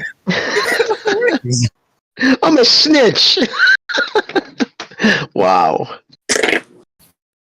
That's crazy. No, but that I just never. don't like the Victor Conte or the Snack team because they're always fucking throwing stones at all the other fighters. To them, all the other fighters are on fucking drugs, except them. You which is weird. know what Victor Conte is, dude? And I knew Victor from the days when he was a big juice, involved in that. And he's like a reformed smoker. He's one of those guys because, I mean, yes, he was big into steroids. He knew how to make steroids work for you, blood doping. He knew all that shit. But on top of that, it's not just steroids you take, it's the other stuff, the supplements that make those steroids work the best for you. And he was very, very intelligent about that stuff too, the nutrition, what works, what spikes. So because of that, he's taking his energy now. Remember, if he got caught doing it again, it wouldn't be fun. He'd get thrown under the prison. So he's not going to fuck with steroids now. I understand that's on him now. He's going to wear that. Yes, he got caught doing that. But just because he did, that doesn't mean he's still fucking with him. You know what I mean? He does know all because he knows the nutrition. He learned about it then. But he's a snake. I know he did some shady shit. You look at Plant's physique. I mean, he's fucking ripped to shreds and looks to me suspicious. And he's got bitch tit. Go look at his pictures out there with him. You can see he's got swollen nipples. Oh yeah, not as bad as some guys in the PBC, or a lot of guys in boxing. But there's a couple of guys in PBC. Spence, he's got it real bad. It's in MMA too, though, Jimmy. Like you see this kind of across the board a little bit. Like these guys are using the same kind of. I don't know what it is. I don't know a lot about pharmacology. You get it's testosterone. There's two kinds of steroids. I'm sorry to cut you off, but I'll just tell you real quick. Two kinds of steroids is androgenic, which is the male hormone, right? And then is anabolic. They can every male makes androgenic steroids. So if you take just those, they catch you because your body produces 7 milligrams a day. You're taking tons of it, so you have these crazy spikes. But what happens? The more every male makes female hormones. We do. Our bodies produce estrogen, but at a very tiny, tiny level. Here's the problem. Say you're a male in the mid-20s. Ideally, you're making between 7 and 10 milligrams a day of testosterone your body's producing. Your body is countering it with 1 to 2 milligrams of estrogen. Right. Now what happens when you take 50, 100, 200 milligrams of testosterone artificially? Your body's like, what the fuck? And so it starts producing extra estrogen. And where that extra estrogen settles, ends up is in your nipples, and you get what's called bitch tit. I've seen guys in the gym, because remember, I'm from the 90s when steroids were out of control. Guys would literally be squeezing the nipples and fucking be squirting. That's no bullshit. Hold on. You said Caleb Plant has bitch tits. I'm almost positive. I'm gonna have to go back and look because I made a little collage. I have them off to the side. Anytime I see it, I screenshot the picture and I put it off the. Why? Because if someone says I don't think they took steroids, because remember, bitch tit is common amongst teenage boys, right? Prepubescent teenage boys who are chubby because they usually have a lot of fat content, and they end up with you see the fat kids with kind of the like women's titties, but very seldom. It's almost unheard of for a mesomorph, meaning round muscle belly, small joints, athletic cut. Very, very rare for that to happen. And to happen is such a degree when you do a double bicep pose that your nipples have lumps all around it. That's estrogen. That's bitch tit. Okay. And Roy Jones, John Jones was famous for it. What would you consider like Adesanya? He had the same thing, right? He's even skinnier. He's like an endomorph, right? Yep. By classification. Well, yeah, I would say between, and nobody's usually one thing. If you're using mesomorph, which is the middle of your pot, and ectomorph, which is the skinny end of it, and then there's endomorph, which is the big end. That's I'm like sorry, the ectomorph. offensive Yeah, lineman. I'm sorry, he's Yeah, the ectomorph. ectomorph is a skinny guy. Spence has the same breast problem as well, bro. I don't know if you guys mentioned it. Yeah, oh yeah, big time. I saw a picture of him recently, dude. It was huge. But listen, it was notorious. My first time on the show, I talked about it because I just heard it again from somebody else. That gym in Texas, first off, steroids is always in the United States, Texas, because it's right there on the Mexican border, where most of the steroids, the real steroids, come in, is through Mexico. And so obviously it's they by just sheer fucking geography, they're the closest to it. But look at even the guys coming up before they would start getting tested, right? Before they reach that level.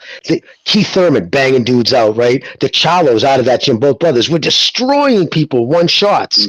That fucking, remember that Nigerian heavyweight? He was knocking him out in the first round. All of a sudden, he got to that certain level. They test, boom, his power has almost disappeared. Now he's with DAZN or whatever, whatever his name is. I think there's a lot of steroids going on around that gym. It is what it is, and I think that's just why a lot of them had more power when they were younger. Hey, super chat here from Plutonium again. Thank you for your contribution. He says, I got Benavidez on the 7th round by motorboat KO. All right, we're going to write it down, man. Do you think he's... Oh, sorry, guys. Go ahead. Go ahead, Ben. Go. No, I was going to just ask Jimmy a quick question. Do you think those steroids kind of like you build up a tolerance to them? Well, no, but there's the psychological damage coming off them that's the worst part. People don't talk about how you feel. You don't get a pump. You just feel like dead. Like it would be like if you ever I don't know. I'd have to say like if anybody on the panel ever took ecstasy, the way you feel that fucking 2 days after you take it, you still feel like you're walking in a fog. Like you just emotionally, physically, you don't feel the same. Like the problem, I mean, with certain steroids, if you would have taken like back in the day, Syntex 50s, Anadrol 50 with D-ball, it was called the home wrecker. You would literally, like somebody take your pocket spot at the mall, you'd want to rip them out of the car and bite their face off. You'd have to catch yourself saying, dude, calm the fuck down. What are you doing? The rage is just out of control. So they can use that rage in fighting, obviously. Plus, you recuperate quicker. There's a huge advantage with steroids. But if you don't take them right, you take too many, flood your system, then get off them, that can fuck you up going into a fight. I'm sure many people have hurt themselves just as much as helped themselves who didn't know how to take them right. And you can have the operation. I'll admit it, man. I had my gland cut out. I wasn't going to deal with that shit. I felt the itch one day. I said, okay, I called the fucking doctor. I got it under my insurance and everything from the fucking, and they cut them out. Yikes. Jesus. Yeah, I wasn't going to deal with that bullshit. Never Sobers, thank you for your contribution. He says, be nice to Mirage. All right, everybody treat Mirage with kid gloves. We're trying. With kid gloves. We have Slugger Sam. Slugger Sam, I don't need to be up, I can take the heat. Oh, I'm sure you can. Slugger, what's up? I guess I gotta say it technically matters what race that Nakash guy is. What's his background? Who? The guy you just said be nice to him. What's his background? Mirage. His background, I think he's Australian. Well, fuck him then. Yeah. Oh, Jesus Christ. Well, there you go. Aboriginal, I think. What's your background, motherfucker? Who the fuck are you? Get him, Mirage. Anyway, back to the boxing. I'll tell you what BDA. I am. Listen, I'll tell you what I am. I'll tell you exactly what I am. I'll tell you what I am. I'm fucking Heinz 57. It doesn't fucking matter. Now, come on, let's talk boxing. Let's talk boxing and let's stop talking about personal shit. Because I'm not here to talk about my biography. You want to see that? Go to fucking Tinder. It's on Tinder, for fuck's sake. Now, come on, let's start talking boxing, all right? What are we talking? Might be interested in that. Oh, yeah, of course. He's in the area. I just want Bucho, can I just say one thing? Because my wife's like, why would you have said that without... The reason why I had that gland took out and the other one, I told the story. I got stabbed at the fucking Red Hot Chili Peppers concert with the kid trying to steal my stereo, and I was rolling on, fucked up on mushrooms. And when I put my hands on him, he turned around with the screwdriver and he jammed it in my chest and he literally tore my left nipple right off. It was hanging. So they had to go and do surgery. When they were in there, they fixed it. Yeah, I was coming out of the fucking Red Hot Chili Peppers, whacked. I couldn't stand it anymore. I was in there on mushrooms and the people, and it freaked me out. I'm like, I gotta go, guy. So I got my buddy Scotty walking out, and we heard an alarm, and it was a loud one. I'm like, wow, that's a good alarm. And then I started laughing. Someone's getting his shit taken, and I'm like, as I'm walking towards my car, and it's getting loud. I'm like, holy shit. And he goes, dude, Scott runs around the other side, and we creep up to the car. He's got the driver's door open. He's leaned across the front seat of my Supra, and he's taking out the stereo. And all I did was, the second I put my hands on this motherfucker, he spun around and jammed the thing down into my chest. So it took my nipple off and shit. So that's why I had that done. I needed the surgery for that. But fucking hell, there was context behind it. Yeah. You should have just punched him in the back of his fucking dude, we almost killed him. We almost got arrested, dude. We pulled him back from under the car. We shit stomped him. Too much. We gave him too much of a beating. You should have raped him. Oh, sure. No, kidding aside, looking back, if I had to do it again, I wouldn't have did what I did to him. It wasn't right. For a stereo, it just, I could have killed the kid. We could have killed him. But for you know what? You know what the the problem is, though, Jimmy, is that people aren't getting the proper ramifications for stealing. You don't steal from people. And when that shit happens, people just go, I was poor. I was mismanaged. My parents don't love me. No, fuck you. Fuck you. Let me rephrase that. It wasn't because I'm concerned about that piece of shit. I could have went to prison for the rest of my life. Yeah, no, I could have went to prison. That kid could have easily died. Yeah. And I would have been looking at least manslaughter. So I would have been looking at least 5 to 7. Yeah. With my nipple taken off. I'll tell you a similar story. Jimmy, call it a sexual charge. Just say this guy tried to rape me. That's what you say after that. I'll tell Jimmy something similar that happened to me. I did the same thing Jimmy did. Okay, you know those shish kebab things? You know the shish kebab things? You ever see them? You put the beef and the chicken shish kebab on it. Well, anyways, this is going back 2007. I must have been 13 or some shit. And some guy fucking came to the backyard and he stole it. Those are my mom's shish kebab fucking swords or whatever you call them. And he stole them, the fucking cocksucker. So when I caught up to him, you ever watch American X? Remember that movie? He fucking put his teeth on the concrete and I saw him, that cocksucker. And he never listened. Guess what? He never he never fucking stole again. I bet you that much. Never fucking stole. You probably killed him. How did you stole? That's a great guys. He's fucking lying. Come on. When I do something, hold on, BDA. You know exactly. You know. Don't you fucking do me like that. Listen, I fucking American X'd his ass and I walked away. I don't know what happened. I bet. I don't know what happened. Was he from Detroit? Was he from Detroit? Don't you think if he died, you would have heard about it? If he died, would you have heard about it? No, you would have heard about it. I'm just saying. That's all. Man, okay, here's the thing about where I live. You know, a lot of stuff, they get shoved under the rug, under the table, stuff like that, But listen, anyways, man. I'm not here to talk about... This is a story. This is a story. Slugger Sam called in one day. He goes, "Hey, BDA, I was at the mall and I had my Muhammad Ali shirt on, and these teenage girls looked at it and they said, 'Oh, who is that? Is that a boxer? Is he better than Ryan Garcia?' And then Slugger Sam says he almost got into a fight with them and with the security guard. I mean, come on, Slugger, these stories that you come up with. He's like American history. He gets arrested and he's smiling. Yeah. Did you write that? Did you write that on his chest? That was crazy. Bucho, that's true. I was smiling. I would believe him, but I know girls don't give a shit about boxing, bro. So yeah, you said you listen. That's where he lost me. Yeah, exactly. Okay, let's talk about boxing. I said I would have believed you, but I know girls don't give a shit about boxing. I'm getting sick and tired of boxing. I'm getting sick and tired of the sport. Nobody fights anybody. In the UFC, number 1 and number 2. Hold on, in the UFC, number 1 and number 2 fight each other. I'm moving on to MMA. I'm done with fucking boxing. I'm done with this politically bullshit. Stay where you're at. MMA, the number 1 and the number 2, they fight each other. You know what? And they're real men. They grab each other. They fucking hug each other. This boxing, this 1-2 bullshit, it's gay. It's fucking gay.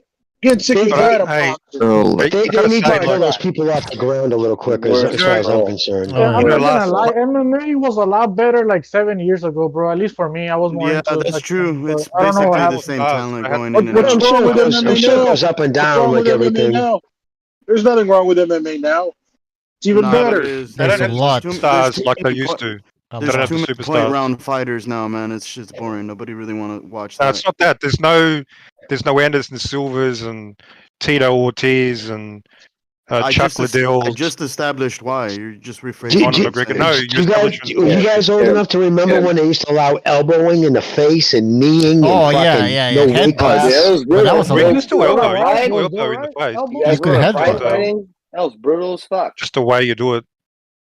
But regarding how to make fights, it's amazing when you think about it. Last week you had a super fight. Volkanovski went up from he won. He went up to 155. That was a cherry pick. They made that fight literally in like 3 months.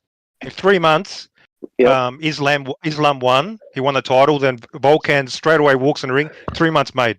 Now compare that to boxing. Literally, that'll take like fucking 3 years. Yeah, so the contrast we know. is shocking. And I need to I change. agree with you, but I wanted to see Brock Lesnar versus It's not Fedor and shocking. Emelianenko. Think about it. that Think never about it this happened, way. Think about it this way. If Top Rank really could control like all the fighters, they probably would do that because it make them more money. You hold them. You hold every fight you could. That's what the UFC gets to do. They have no competition. Bellator's a joke. Risen. Bellator lost one of their best fighters to the UFC, didn't they? Yeah, there's only one organization that had better fighters, and they're long gone, and they're never coming back. And that's there's some good guys. Like there's some good guys in Risen and in One, but it's so few and far between, and the rules are different. So you can't. It's hard to compare these guys, and when they make the crossover, they get fucked up usually. Well, to your point too, like what Dana White, look at the guy he just cut loose, the heavyweight champion. This guy only lost one fight ever, right? I mean, this guy was dominant, and he just wanted a certain amount of money, and Dana was like, no, and he was like, okay, bye. Like I guarantee you, that dude was at home and sitting and going, oh my god, did he just say bye? Like, did I really just push for too much money? Because now he's trying to fight with Wilder. They're overplaying the hand, man. They're overplaying the hand. And they don't. Back to what we're talking about earlier, they don't realize that the promotion is actually what built their brand, and them outside of it isn't really too much. It's the opposite usually in boxing. Boxers kind of build themselves, because they bounce between promotions. If you bounce outside the UFC, went to Bellator, went to like Risen, then went to One, and came back to the UFC or something like that. Like that's like extremely unusual. Like these guys don't do that. Never happens, and that's where a lot of the hate comes from. Because Dana cuts dudes like in their prime, lose 2 fights in a row sometimes, and if he fails, you kind of mailed it in. He'll just cut you because it's in their contracts that he can just cut you. And so think about that. You're 28 years old. All of a sudden, you have no revenue stream. You're gonna go online and motherfucker, and people air their shit out. So that's the reason why a lot of that negative shit. And I'm not a Dana White fan. Because I think outside the ring is a dick. He actually cut Brandon Moreno in the past, but now Brandon Moreno's back and he's a champion again. Well, there you go, though. But it's not bad to cut. Look what it made him, though. Can you imagine, like, if he didn't cut him, he probably wouldn't be champ if you just would have kept him there. That him getting back to doing that. That's what actually makes the UFC great is the level of competition that made Brandon Moreno what he was. All the best fighters, I know we've heard this over and over again, but you don't learn shit from what you won. You learn shit from how you lost. And that's if you want to see the best hands thrown, you're never gonna get that in the UFC because boxing is a pure sport in regards to throwing hands. You work on that and that alone through your whole life, especially if you develop ever since you were a little kid. So like if you're Gonzalo, that's cool. That's cool too, but I'm saying the only place you're gonna find the best hands in the world is in boxing. Gonzalo, I'll tell you why you're wrong. If you really I'll tell you why you're wrong. Pure sports, but the thing is, boxing's incomplete striking. If we're gonna play that game. Let me tell Gonzalo why he's wrong. I want to tell Gonzalo why he's wrong. Go on YouTube and put in Sean Strickland fucking up Mama's Boy. What's that guy? No, what's that is guy? the worst analogy. I don't even Hold want on, to hold look on. this What's up. Mama's boy's name again? What's the guy Dennis from Douglas. Brooklyn?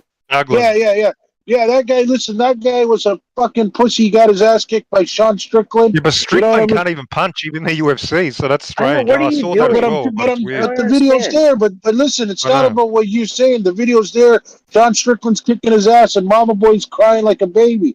That's why he's Mama's boy. Because I was surprised when I saw that, actually. But what Gonzalo is saying is fact. The best punches are in boxing. If you're interested, What are you really arguing right now? You think people that punched their entire life are going to be inferior to people that have to do like 4 to 5 different martial arts? How could that be possible? Devin Haney can't knock out a fourth grader. Devin Haney can't knock out a fourth grader. Hold on. Slugger. We said that about Floyd Mayweather, and he stopped Conor McGregor. Yeah. Conor McGregor looked like shit. But hold on, He but that looked was a completely fixed fight. amateur. He looked like an That amateur. was a fixed fight. Now you want to talk about fixed fights? I don't want to talk No, about he fixed gassed fights. out. Conor Listen, McGregor guys, he did gas out, but there is many. Come Listen, on, bro, there's many stop being- people that box. There's many people that box that should not box. They're not good punchers. They can't knock out a fourth grader. If you can't knock out a fourth grader, hold like on. Let me say something. No, I'm being serious. I know. Slugger. Let me say something. Let me say something. Slugger. Let me say something. All right, let me say something. Slugger.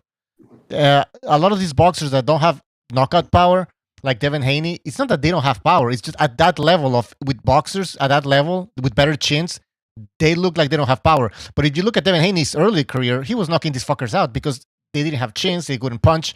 But now, at this level, it looks like Haney doesn't have power. But if you put him against one of these UFC guys, he knocks them out. Oh yeah. He knocks them the fuck out, man. I have a great comparison right now. I have a great comparison. Hang on in for the a street second. too. Haney would sleep fucking anybody in a street fight. You saw the guy that Think about Couture this. sleep in the street fight? Yeah, but Couture can't punch hold for on. shit? But Jimmy, You know what? It's not so much. It's not so much that they're. Well, Jimmy, look at Couture. He had to punch the guy from the back. Listen real quick. Couture had to punch the guy from the back. Hold on, Slugger. You gotta let other people talk, Slugger. All right. So Yeah, seriously. Listen to me. I have a great. Yeah. No, sorry, Guns. Let me just say this real quick, and this is actually a good analogy. Chris Algieri was a knockout artist in kickboxing, but when he got to boxing, he was the exact opposite. So how do you understand that? So I'm trying to show you the difference right now. That guy was putting people to sleep in kickboxing. You can see it on video. Chuck Norris had that. I forget what the hell it was. It was that competition where they had the mats and they had mats like kind of slanted going up the wall. System. Yeah, that's the 2-point system. And it's not so much people to fuck to sleep. Sorry. I'm almost done. He was putting people to fuck to sleep, but yet he gets to boxing and he has no power. And he was knocking people out with his hands. He knocked a lot of guys out with his kicks, but he was putting people to sleep with his hands. So there's obviously a difference between people who can kickbox versus that just box. That's what we're getting at. It's not. I don't think it's not arguable. McGregor's got good hands, and he's actually throws a pretty sneaky left hand right behind his punches, and probably one of the better punches in the MMA, or UFC. And I even said going into that fight, Floyd isn't even have to train.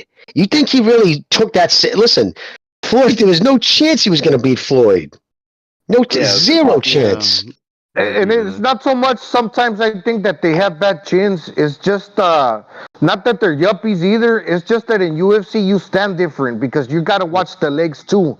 So you square up in a different stance. The damage you is square going, up in a different stance. So when you take a punch, you probably get caught more full-fledged because you don't have that whole bladed stance. You can't protect yourself as well as when a puncher's trying to look for that shot and he can catch you and you're fucking squared up like a fucking UFC fighter. You're not going to defend yourself properly because you're more exposed. So a lot of times it's that the UFCs, they're concentrating on the hands and feet, that they're not actually guarding themselves correctly and can't roll with the punches better as good as a boxer can. Exactly. And other little nuances. Right. No, you're completely correct. It depends though, because like for instance, Chris Algieri, like if all the boxers that he fought were to fight in a striking match, I'd be putting money on Chris Algieri winning most of these other fights because these boxers, since Gonzalo mentioned the stance, it's actually an inefficient stance. It's a detriment. I know what you're saying, but he's talking about it. In boxing, you can shell up. You can shell up like Canelo Alvarez, like Arthur Abraham. Kickboxing and Muay Thai. Let's say you can shell up really good with the high guard. He's just talking about the high guard in boxing will protect you, but in UFC, like you could get kicked to the fetus. You're protecting yourself with the high guard. Exactly. So it's not just the fact that you got the high guard. Is you got to be thinking about more things. Therefore, it leaves you more vulnerable to really like tying up in one certain area. Guys, it's more than that. It's inefficient in a like striking, like in general. Listen, it's more than that though. I've done both. I've done Muay Thai and I've done boxing. The difference in boxing is that your feet can be wider. So when you eat shots, you can your feet are wider. You can eat them. In Muay Thai, your feet are closer because you can't have your feet wide. They'll kill the shit out of your leg. So you can't protect yourself the same way. How about this? You can't protect your chin the same way from punches with a wide stance. In Muay Thai, your leg will get destroyed. Yeah, you can't check the kick. In order to check a kick, right? You're too wide. You got to keep your feet in a different position to like your point, Gonzalo's point. But at the same time, I don't want to denigrate just MMA. The same reason why if a boxer went into an MMA match, they get destroyed. Yeah, right? Exactly. No, exactly. And I want to say something. Right. If you guys remember Frank Shamrock, he was in an old MMA show. That was like 15 years ago, maybe. He was with Bas Rutten. He was talking about the difference between boxers and MMA fighters. And he was saying that in boxing, you are training because you're constantly getting hit. You're training your psyche. Like when you get punched, you just take it after. You know, when you're receiving a lot of punches, it's normal after that. A lot of these UFC guys, they're not used to getting punched in the face that often. And but they strike. Yeah, but it's not the same thing. It's not a constant punches. And I'll give you an example. This is an extreme example, but Brock Lesnar, he couldn't take punches. Remember when he got punched? He would turn his back. Yeah. He would turn his fucking back. That's an extreme example. How many people use I know. It's an extreme example, but it's an extreme example. I'm just using it to illustrate the point here. When Ray Mercer fought that random ass Muay Thai fighter, and he was getting fucking rocked. But kicks actually has more power than punches. You can look at Shannon Briggs. Factual facts. Factual facts. Shannon Briggs fought in K1. He fought he didn't fight a K1 fighter. He fought a Brazilian guy. I forgot his name. Still, he knocked him the fuck out. The Brock Lesnar thing. I'm sorry, Butcher. Yeah, go ahead. Go ahead. I was going to say the Brock Lesnar thing, though. How many people do you think over the course of Brock Lesnar's life really hit him in the face really hard? Exactly. No one. Yes, it didn't happen too much, and so it was a shock. It was a shock to the system. It was new. And to Gonzalo's point too about getting used to getting hit a lot. Have you noticed in UFC? And I've been watching it a lot again lately. I used to watch it religiously in the '90s, but now a lot of these guys, if you see, they catch just usually one flush shot, they go down because they're like to your point, they're not used to it. Bob Arum said it, Jimmy. Bob Arum said it. Remember, Bob Arum said. Jimmy, remember when Bob Arum was talking shit about MMA? He went overboard, I admit, but he said like these guys have no chins. They can't throw a punch. They can't. People try to blame the gloves. You put the gloves on Mayweather versus McGregor. That's why you have. No doubt that Mayweather is the better boxer for sure. But you know what Mayweather knows for damn sure, that when he puts on the gloves, he's not expecting the other guy to throw any kicks. But the MMA guy, he's got that doubt in his mind where when he throws the gloves on, he's kind of he's thinking with his feet. At the same time, even though you're not allowed to throw kicks, he can't fully focus on the fact that it's just hands alone because it's ingrained in him. So therefore, there's a little hesitancy there. And the boxer knows, hey, I can only throw hands, and there's no way this guy's going to throw kicks at me. McGregor's not really a guy that throws kicks anyway. No, but listen. The boxer dude has no hesitation in his game. He's just gonna. Like I said, it doesn't mean that McGregor's not that McGregor's a better boxer than Mayweather. Any way you want to slice it or put it. But that's just an added advantage. That when you know that something's going down in this type of sport, when you can only use your hands, And the guy's trained at the hands. And Exactly, Gonzalo. What you're saying is exactly is correct. And I give you an example. In the chat, Super Anderson Aldo is saying it's a mix of reasons. Y'all aren't giving enough credit. Listen, here's the thing. We give credit to all. Obviously, they're fighters. They deserve all the credit in the world. But it's like in the Olympics. Okay, so you have the 100 meter, and you have the thing where you jump. I forgot the name. Whatever. Okay, and then you have the decathlon. 10. I think it's decathlon 10 sports or whatever. Triathlon. You have to do 10 things. Triathlon? Oh yeah, decathlon. Yeah, I know. What you're decathlon saying, in the track and field, and they have to do 10 things, and then at the end they choose. Okay, but the thing is, none of them they run 100 meters too. They're not gonna break the world record for 100 meters. They're able to do a bunch of things, but they will never break a record for each of those disciplines.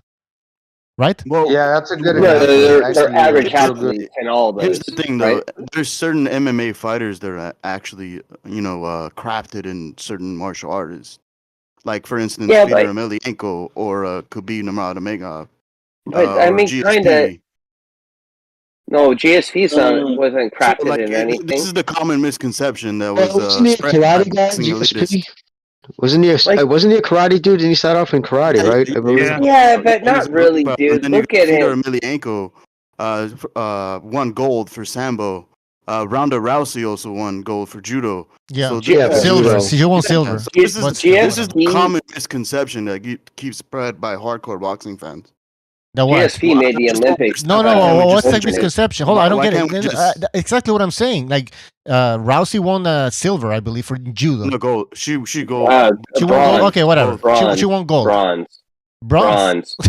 All right, she won a medal. It was going down. I'm a judo guy. She won bronze. Yes. Didn't Cejudo win gold in wrestling like twice? Yeah, I think her mother won gold. Well, I know she was actually considered almost better than her when she was younger. Her mom. Yeah, and I'm pretty sure you have jiu-jitsu world champions that are making it into MMA, of course, but it's you're never gonna see like them winning in a boxing fight, right? Well, Holly Holmes proved that, the actual boxer, because Holly Holmes was a professional boxer too, right? And then the Spanish girl, the Brazilian, fucking punched the shit out of her. But you're not gonna see an MMA fighter then transition to a single sport and become a champion there, like a single sport. No, that's not wrong, but to a single disciplined sport and become a champion. Either they're a champion before in a single discipline, and then they may become a champion in the UFC, but it's not the other way around. Okay, I can see what you mean. Yeah. And a lot of people don't even a lot of them don't even train in boxing it that hard. That's the one's going to hurt you the most, because boxing gloves, people think them UFC gloves are going to hurt more. No, they're meant to cut you. They're designed to cut you. UFC loves blood sold. That used to be part of their fucking whole business model. Dana White used to talk about that to people back here in Boston, that the gloves, because everybody would get gashed on them. But now you guys got to think of this. See where the sewing is? If you just picture the UFC glove, that padding has nowhere to go, because it's all stitched right to the top of their wrist, around their thumb. That padding, the ounces, are staying still. By the end of a boxing match, we've all seen it. You got puncher's gloves on.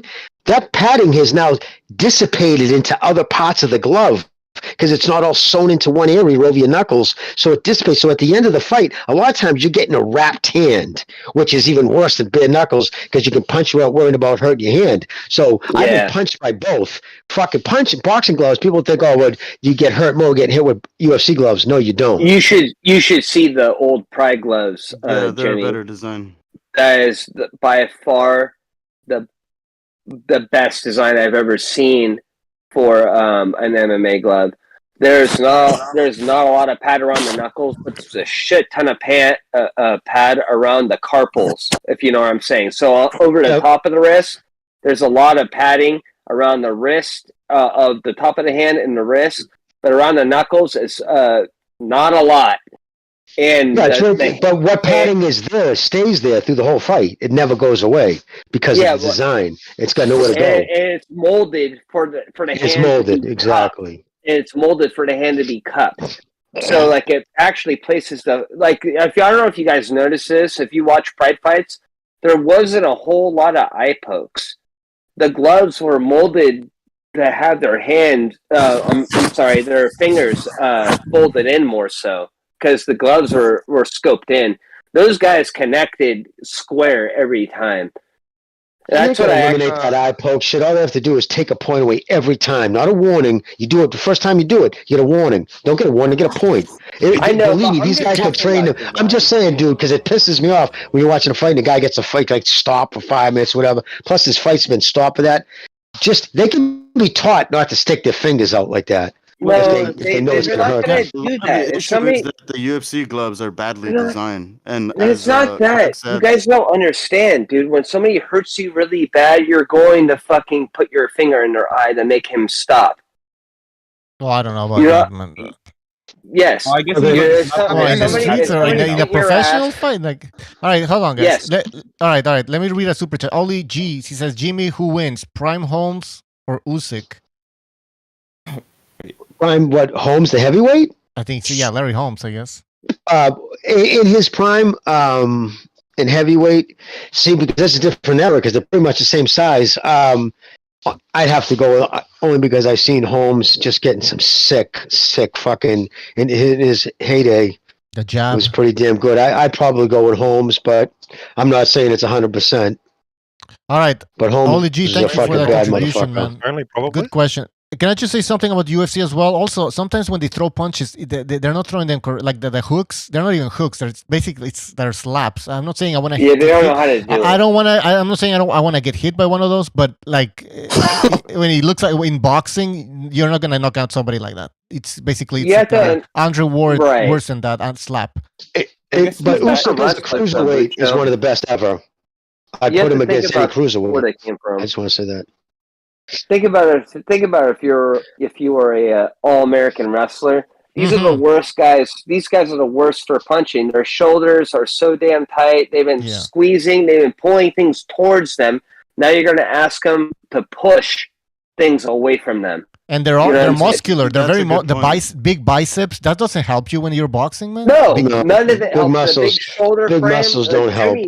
Yeah, like turning across your shoulders is actually not a great. That's why Benavidez actually does a really good job, is because he's not big across the shoulders. That's why he gets so many shots on you so quickly. He can turn those shots over really quick. Yeah. The wider you get, the slower that gets. That process, that's when you become a power puncher. Yeah, it's wrestlers who start boxing too, because Lowell, where I grew up, like even Mickey Ward, he was a wrestler in high school. He wrestled for Lowell High. He was actually New England AAU champ. He's built like a wrestler. He started off as wrestling and he went into boxing after. His whole family's boxing. He really kind of got into it seriously a little late compared to everybody else in his family. But everybody in Lowell did both though, so it was kind of tricky. But yeah, but most guys who wrestle don't practice punching. It just isn't part of their makeup. It's counterproductive. But it's a proven fact though, because Dana White said it too. He said the great All-American type wrestlers who learn how to punch are always the best in MMA, because they can wrestle you up, and if they learn to use their hands, they can hit hard and whatnot. Daniel Cormier actually had some really good hands. Like but that's only one who's it was one guy. There's exceptions, guys. Obviously, that was in the clinch. He doesn't knock people out like in space. Well, he considered himself a boxer. Remember that at some point he was being announced as a boxer. I don't know why he was. I don't know about that. I would say the best example of like a wrestler going boxer would probably be Stipe, if anything. If I'm talking heavyweight. Yeah, he does. He won state and he won Golden Gloves. It's actually the best example. He was more a boxer to begin with.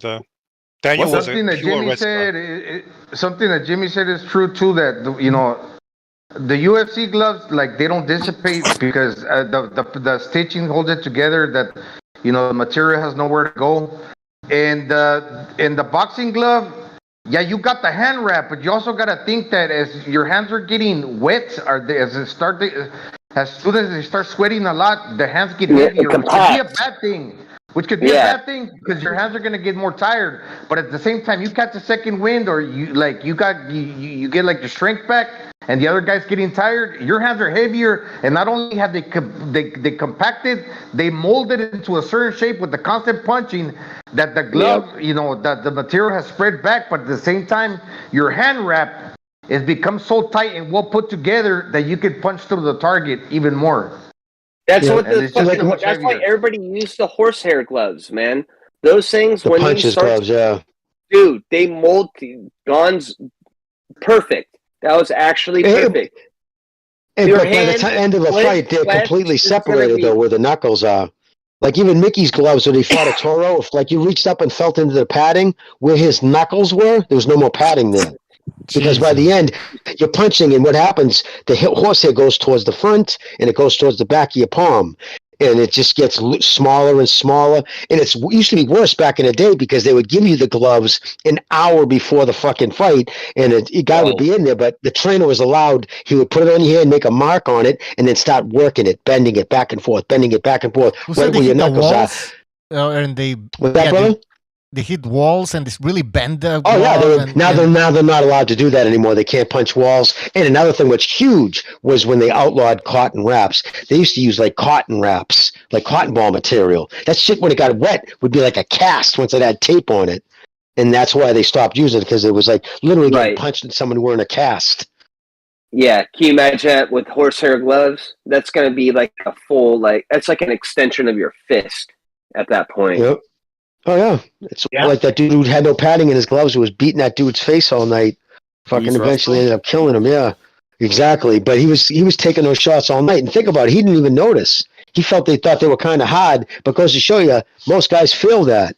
But there's a draw off. There's you also get hurt your hands more with a horsehair. There's no protection. Where like the padded ones are meant to. All boxing gloves are not meant to protect the boxer's head. It's meant to protect the boxer's hands. You know, and that's the whole idea behind them. That's the reason why boxing started out without gloves, and they went to gloves to prolong fighters' careers, not to protect them from taking shots to the head. Of course, that's why they did it in the 1900s. You're exactly, or rather the 1800s.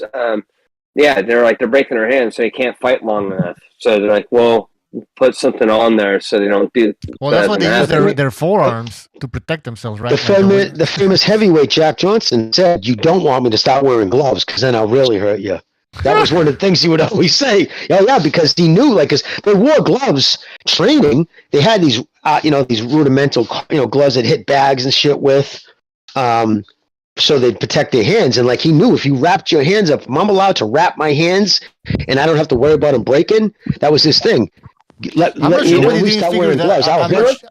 sure why they didn't figure that out earlier. But didn't the Greeks used to wear some gloves? The ancient Greeks? Yes, well, they'd wrap cloths around their hands. Right. Yeah. You know what I was watching the other day, and I noticed that this in the early days of UFC in Vale Tudo, Don Fry. You guys familiar with? Vale Tudo. That was in Brazil. Don Fry. Oh yeah, All-American wrestler. Vale Tudo. Well, Vale Tudo, anything goes, and then in the beginning days of UFC, right? I'm talking about Don Fry. Shit, but go ahead. Over there in Brazil. Okay, my point is that Don Fry wore gloves and he taped his wrist, and I think this guy was like the first one to wear some kind of, I don't know what they were back then, but he was wearing some kind of biker glove immediately, right off the bat. Yeah, wasn't that Tank and that guy can't punch, and he was knocking people out. He was like a very rudimentary boxer. Mr. BJ is saying Tank Cabot, and I remember in UFC, Tank Cabot in the early UFC. He did it too. You're right. Yeah. He did too. Yeah, he was one of the first ones. UFC 6. There's an obvious advantage. Being Those guys would wear one glove and nothing on the other hand. They would have a boxing glove on their right hand. Yeah, and they would have nothing on their left. Yeah, back in the day. That was the first UFC. There was one guy with one glove on. Yeah, they had no weight classes. They would allow you to choke somebody out using your gi. Punching in the nuts. Remember that? Once in one night. You guys brought up Don Fry. That was an interesting one too, because look, striking with the hands rather, has become much more sophisticated in MMA. I mean, if you watch, fucking Don Fry was considered a good striker with his hands. Yeah. Remember when he fought Jerome LeBanner in I don't know if it was a K1 match or a special K1 match on Friday. Oh he got knocked out cold, and he looked amateurish. So there's a huge gap between striking. I mean, granted, like I said, Don Fry striking back then, is shit compared now to what some of the MMA guys can do. But nevertheless, there's a big difference in taking a guy from MMA, putting him in there against a world-class striker and telling him, "Oh, up with this guy." Well, the very first UFC had a world-class kung fu artist. No, that was UFC 2, I think. Well, they had Horace Gracie who won the whole thing. Horace Gracie won the whole thing. He won the first 3 years. Yeah, the first 3 years, Horace Gracie was the champion. The guy with the gi, he choked everybody out. He won 3 years in a row when the UFC first started. He used his gi to choke people out. 1, 2, 3, and then 5, and then he left. And the smaller brother at the time. Hey, by the way, there was. What's that? Just quickly, it's a comment from Sergeant United States Marine Corps. He says, "Look up ancient Mayan boxers. Real thing. They found it on pottery. They boxed with seashells on their hands." Is that even true, man? Jeez. How can you fucking seashell? Anyways, that also could be to the death type things. They did other things, like they even involved like this soccer game where they kicked the balls off the wall and hit the ground. Yeah.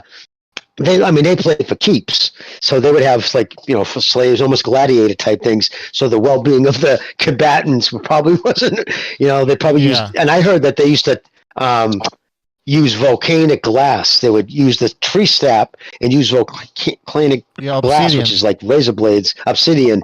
Yeah, shattered pieces of that taped to their hands. Kickboxer, man. That's the movie Kickboxer. Yeah, exactly. Like fucking nails and shit there on the.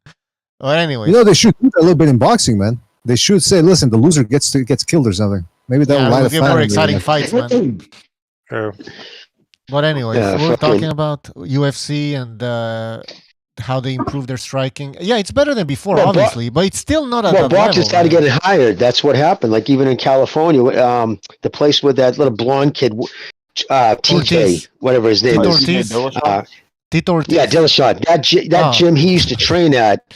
They were one of the first big gyms to hire a legitimate boxing coach. That was never a thing. They would learn things here and there. Like there's even videos with him sparring. Like in TJ Dillashaw in his camps are always one of the best boxers in his camps. And it's funny, he says, and then he got in with Lomachenko, and he couldn't stop singing his praises. That was child's play. Child's play. Yeah. It was just, hey, Mr. BDA, who was the guy? Yes. Which fighter, MMA fighter, was saying that he was complaining about these MMA guys that don't take boxing seriously? Nick Diaz. What did he say? What did he say about boxing? He said that because he was a biggest boxing guy, he would start sparring with Andrew Ward and a bunch of other people, and he said, "I don't understand how these MMA guys go to these boxing gyms, no shoes on, they're fighting barefoot." He says he said it was a lack of respect, but that just goes to show you how I don't think they were doing it maliciously. I just think that boxing is not looked at as a martial art. If you go to a karate gym, or if you go a dojo, what they call it, or kung fu or taekwondo, they got the heritage behind it. Boxing, there's heritage, but it's not like there's a uniform or something. It's like you can box whether you are. I've seen people box with jeans on, believe it or not. That's how hardcore some of them are. So there's no pageantry behind it in the gym. So some people don't look at it as a martial art, but it is. Isn't that respect? Yeah, at that time, they were doing other forms of striking, like karate, kung fu. I think the main one at that time was Muay Thai, and there was also kickboxing. Right, but that's the thing though, with karate and all that, you put them in boxing, take away those kicks. A lot of them are way too upright. They don't move like boxing is. Listen, it's a whole different sport. That's why it's difficult to get into, because it's not just about can you hit hard. You got to get that power punch across. So you got to feint. You got to inch your way closer to the opponent. Some of these guys are fucking quick, so you actually have to be more. Your head off the line. There's so many things involved. Didn't Bruce Lee say that all you need? I think Bruce Lee said that all you need is boxing. Bruce Lee said all you need is boxing, some wrestling, and some other. But Bruce Lee was a sham, though, man. He was a hype job. Dude had no professional record. And he did some Chinese. But that doesn't mean he can analyze a fight. He lost 1/3 of his fights. Yeah, but what he said was correct, though. Yeah, he was a master black belt, though. I mean, for whatever that's worth. He lost fights. He lost that amount of fights. I never heard that before. Well, he mastered his own form of fighting because he became a black belt. He became a black belt under because the same school that he went to. There's one in Lowell, and he came here back in the 70s before he died. I was a little kid. I didn't ball. I just remember everybody was talking about it. But his sensei was there. Like his master came in from China. And it was there at the school. It was a big thing. He never mastered that form of fighting. Well, black belt, isn't that the best you can get? No, he lied about that. One of a few. How do you know he lied? How do you know he lied? Because there was a few of the students that actually said that he lied about being a black belt. Didn't they hate him though? Didn't the students from Hitman? I don't know what students are talking about. All right, you said he has mammoth fights and he lost a third of them. Do you have a citation for that? I could never heard that. All right, well, we'll look it up. We'll do a show on fucking Bruce Lee, man. We'll do boys. All right, hold on, guys. I need to read two. Oh yeah, who keeps that this? he has no professional career. All right. It doesn't mean he's a hype job. All right. But we don't have fucking Bruce Lee, man. Shut up. Did you guys ever see that? Hold on, guys. I need to. Guys, hold on, Jimmy. Yep. I need to read two super chats. My mic is fucking low, so you guys can't hear me. Little Joto, he says, Slugger Sam is a bomb, just like Deontay Wilder. Thank you for your contribution. Oh, that's mean. And then we have Nicholas, our heroes. He says, our Giros. He says, Deontay, the greatest of all time. LDBC, stand up. Joking, they trash. Lol. Huh? Yeah, exactly. I agree with you, Nicholas. But you got a point to make. Go ahead. Bucho and BDA. Yes. Is this Kev Dog? This is Kev Dog. What's up, kid? Nothing much. Kato. I had to jump in. You got your talking MMA, UFC, boxing. I had to give my input real quick. I think we're going to see a resurgence, or not a resurgence, just a development of striking boxing in MMA, because they're starting to, of course, penalize wrestling and grappling. Like they don't just let you hold the gate. Right? Yeah, they don't let you hold people down anymore. Good. They stand them up right away. They don't reward it as much. It's all about damage. So I think you're gonna start seeing boxing pick up because that's what they're rewarding. I agree with you in that, but I think it's actually easier to stop somebody from throwing you to the ground than it is for you to take somebody to the ground. So I think people realize that. So a lot of these elite strikers, if they can learn a moderate level of defensive wrestling, they can be pretty effective. I mean, look at Piera. Piera doesn't know what the hell he's doing at all. I mean, it's hard Bro, actually, Pereira's been doing MMA longer than Izzy Adesanya. He's been doing it for. Is that the light heavyweight? Yeah, and look at his progression. And look at the progression. Where did he come from? Oh, they're so big. That's right. Hold on. You know what else they do? They make sure he doesn't face any elite wrestlers coming up. They did the same thing with Sean O'Malley. Like that's why Marvin Vettori wants that Piera pad. You guys were big up in the UFC earlier, but it's gone very Hollywood. It's very WWE right now. Yeah, and that way they're taking care of Piera. Well, I tried telling them, bro, but they're not fans like me, bro. That I actually fucking got into the UFC like big, bro. So I don't think anybody should be protected, man. Who cares? What's it called? I was gonna say actually, in terms of the whole wrestling thing, I'm not gonna actually say that it's full damage now because the judging in UFC, and it's been a issue recently. It's been very inconsistent. At times, they changed the rules. Matters. At times, it doesn't. One day holding a guy on the ground for 30 seconds means you won the round. Next day, that doesn't really win you the round. I don't know about that. I don't think I would endorse that completely. Supposedly, from what I've heard, I don't think holding them on the ground matters anymore. I think they've taken away the control game from the UFC. From my understanding, from the scoring criteria, that is.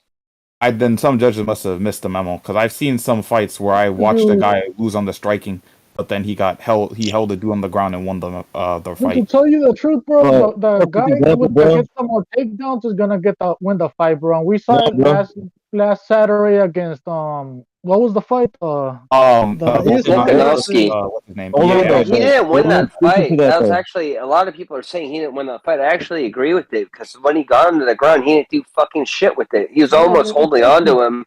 He was like trying to breathe for air. Like he was. If you in jiu-jitsu, if you're going for a choke, you'll see the arms wrapped around the guy's neck. And you're pulling him back for neck cranks, and you're doing all kinds of shit. Like in judo as well. Like you're just like trying to peel him back, and you're going for something. He had his arm around his chest, underneath his armpit. They call that a seatbelt. He was latching onto him. Yeah, he was giving him a hug, man. I didn't see a fight there. That was a hug. Yeah, he didn't. So in the context, let me get this out real quick. I'll let you guys refute me. In the context, if you even take a guy's belt back like that, if he finds a way to punch you in the face and you're not doing anything, that guy's kind of winning. I think it's less to do with that, and it's more to do with the star power, and it's who brings in the most money. Bro. Let me jump in you. But what kind of star power does he have from Dagestan? He's got that Saudi money. He's gonna bring in that Saudi money. Yeah, they're going back to that's the avenue. I understand. Okay, so look, I forgot about that. He got that Saudi money, baby. No, look, he's a perfect he's example. Look, bro, a perfect example. Proxy Dagestanis. These guys do shows over there in Dubai, bro. They're getting big over there. A perfect example. He's Khabib protege, man. He's prime for the star power. He's prime for the making. Dude can't finish what he's saying. Yeah, I'm saying I stopped talking for y'all. What the fuck? A prime example of the UFC's inconsistencies. You look at the Islam Makhachev fight. He won that fight off the little bit of control he did. He did little to no damage on the floor, even though he got the takedowns. Volkanovski got up. He stood up. Whatever. He did more damage. Blah blah blah. In another fight, Sean O'Malley and Peter Yan. That fight was kind of close on the feet. Peter Yan got like 2 or 3 takedowns, and O'Malley wins. So it's like it's too contrasting. It's too inconsistent scored fights, right? I can give you another fight. What's it called? T.J. Dillashaw versus Corey Sandhagen. T.J. Dillashaw is losing on the feet, and he beats Corey Sandhagen. And he takes him down. Yeah, he takes him down twice and wins for 2 seconds, and then he holds him against the cage for the rest of the fight. I'm like, that's a win. Another common denominator there. Sean O'Malley, star. T.J. Dillashaw, former champ, star. Look, bro. Another thing the UFC used to do, if you watched some of the old school UFC, Bas Rutten, he actually won the UFC heavyweight belt off his back. He was fighting, I think, Kevin Randleman was heavyweight champ. That was a bullshit decision, though. I mean, literally. Yeah, bro. He was doing damage off the ground. He was doing damage off his back, and he won that way. I think you could argue that, Mirage, based off the criteria at the time, but based off today's criteria, they would have awarded that to him. Yeah, right? they had shitty judging at that time. Really. What about now? Bas Rutten was a star too. He was. Well, he was a superstar back then. Go ahead. There was another. Go ahead, BDA. There was another example that Rico Rodriguez versus one of the Nogueira brothers in Pride. He took Nogueira down consistently throughout the 3 rounds. They gave the decision to the Nogueiras, and I think you guys know more about this, so you correct me if I'm wrong, but I think they said because the Japanese, even they consider that if you're working, whether it's on your back or up, on the top position, if you're working, that's what it counts. If you're laying and praying, they consider that. Nobody wants to see that. That's the John Fitch style. It could have been BBA, but honestly, I don't know if you're familiar with what I don't know if you're familiar with Rico Rodriguez. I think they had a good idea what that fucking piece of shit is. I think they. I don't know. Look at that guy's life, dude. Like he like literally got in a car accident and threw his girlfriend in the driver's seat and left the scene. God. That guy like makes John Jones look like a fucking angel. It's a quick thinker. He's very alert. Do you know how much? Jesus, Mirage. No, that's what I'm right. Yeah, think up something. That's pretty smart. Babe, you know I love you. I gotta push back. I gotta push back. Jimmy, love's conditional, right? I gotta push back on this one. You said it's boring, lay and pray. This is the problem with boxing, because you hear the same thing with the guy who likes to stand the back foot and jab his... Because he may land one big punch, but he gets peppered the entire round, and all of a sudden, well, that's boring, so I'll give it to the brawler because he's more exciting. You can't do that shit. You gotta reward the effective style, even if it's boring. And I don't like the way the UFC's going rewarding these strikers because they think they're lay and pray and crotch nippers and all this terminology. I get it. I get what you're saying, but I think the style's leading them out. Don't you think, though? Don't you think the style is leading? Sorry, go ahead. When you outland somebody, you deserve to win, bro. That's how it works. Yeah, exactly. You're putting output damage. But hang on for a second. Nobody wants to just see somebody just. Well, hey guys, want to know how much of a guys out though? You know how much of a casual I am? I record UFC fights or I watch them on ESPN on the replay. And the minute they go to the ground, I fast forward. I can pull back to the feet.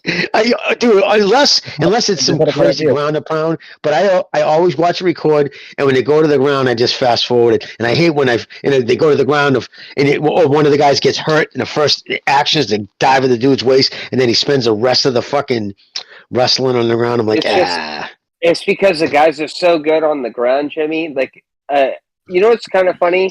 It reminds me, this is not a great example, because I know Alistair Overeem isn't great off his back, but when Stipe Miocic got him down, he gave him like a couple quick punches to the face, and it was over. I think that's almost like how it is, like when it comes to jiu-jitsu now versus like the wrestler. Like, these guys have enough. They have enough to like fight them off, and if you can't get them out right away, they're going to figure out, almost like boxing, they're going to figure out the motion of how you need to strike. They're attached to you. When you move your hips back and you go to throw the punch, they can feel it. This is not easy. Like, so like when you get people to the ground, I always like people like Robert Whitaker. Once they get you to the ground, they literally blitzkrieg and like literally kick your head to the curb, because they know that this is the best time to put you in the worst, in your worst frame of mind. You know what I mean? Like, I knocked you to the ground, you're concussed. Now I'm going to put even more on top of you and make you deal with it. You can't. And I said elbows earlier. They used to allow elbows. No, I meant headbutts. They used to allow headbutting. Yeah, of course. Well, that kills the guard. Think about how bad that kills the guard, man. Like, if somebody wants to... That's just not that bad, bro. There's actually ground and pound. Like Cain Velasquez used to bring motherfuckers down and ground and pound them. And I don't really mind that, but it's when they're just stalling on the ground on their position. It's like, damn. They're not advancing. Like John Fitch and Jake Shields. Holy shit, they're boring. Nobody wants to see that. You know what? Has anyone seen that new guy in UFC? I forgot his name. He's the wrestler that's coming through on Dana White's Contender Series. Bo Nickel. The one thing I liked about him, I was like, thank God, bro. You're a wrestler that's not wasting my time. You knock the dude down or you take him down, and the fight's over. Like, that's it. That's how they should be. If you think about how wrestlers are, that's actually that should be their I don't know how you say it. Their physiological like makeup. You know what I'm saying? Like, these guys are. If you look at wrestling matches, these are like 2-3 minute rounds, and they have like 3 rounds of them. They don't go long, but they get penalized for stalling. So if you think about how these guys operate, they operate really quickly in small amounts of time. And even the ref is against you if you don't fight hard enough. Judo works the exact same way. They'll, like, if you don't get to it, they'll just be like, "Fuck you." They'll penalize both guys. I think that's actually a good thing that they should incorporate into boxing and MMA. It's like, if you're going to dance around the ring and you're going to dance around so much, and I know I'm going a little off topic right now, but if you're going to go sorry, yeah, go ahead. Go ahead. Yellow cards. Remember in Pride Fighting Championship, they would give out yellow cards if the guys weren't doing shit, and they would get they would remove money from their paycheck, basically. So you didn't want to get a yellow card. We need yellow cards in boxing. Absolutely. Honestly. Yeah, you find the purse. They all fight for money, right? That gets rid of the Haneys, the fucking listen, just Haneys, excessive. This is what I've been saying. Excessive clinching.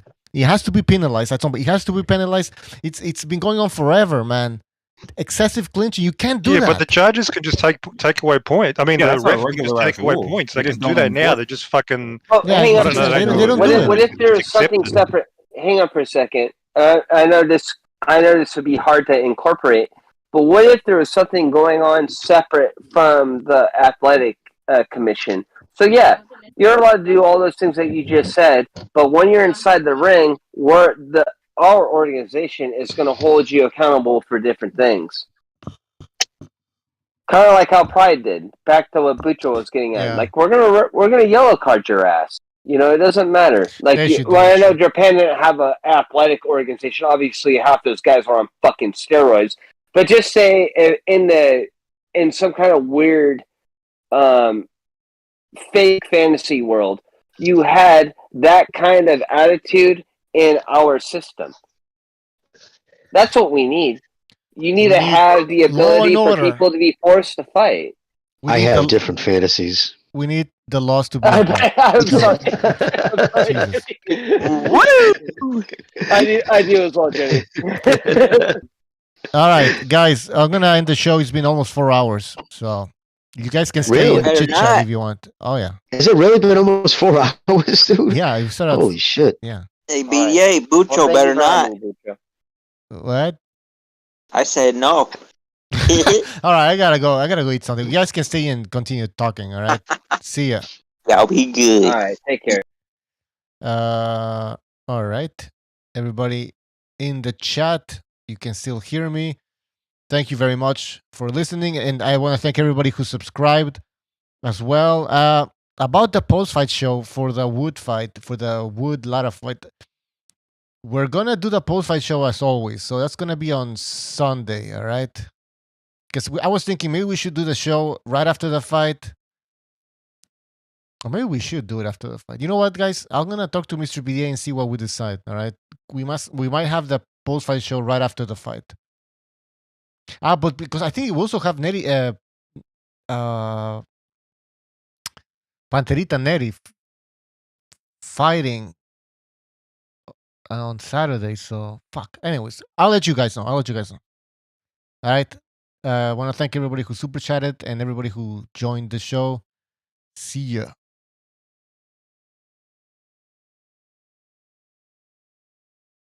Warning.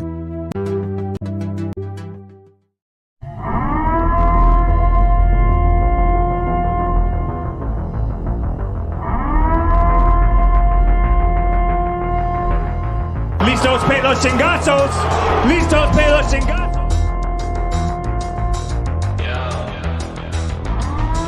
I'm gonna bring the whole fucking diseased, corrupt temple down on your head. There's gotta be better.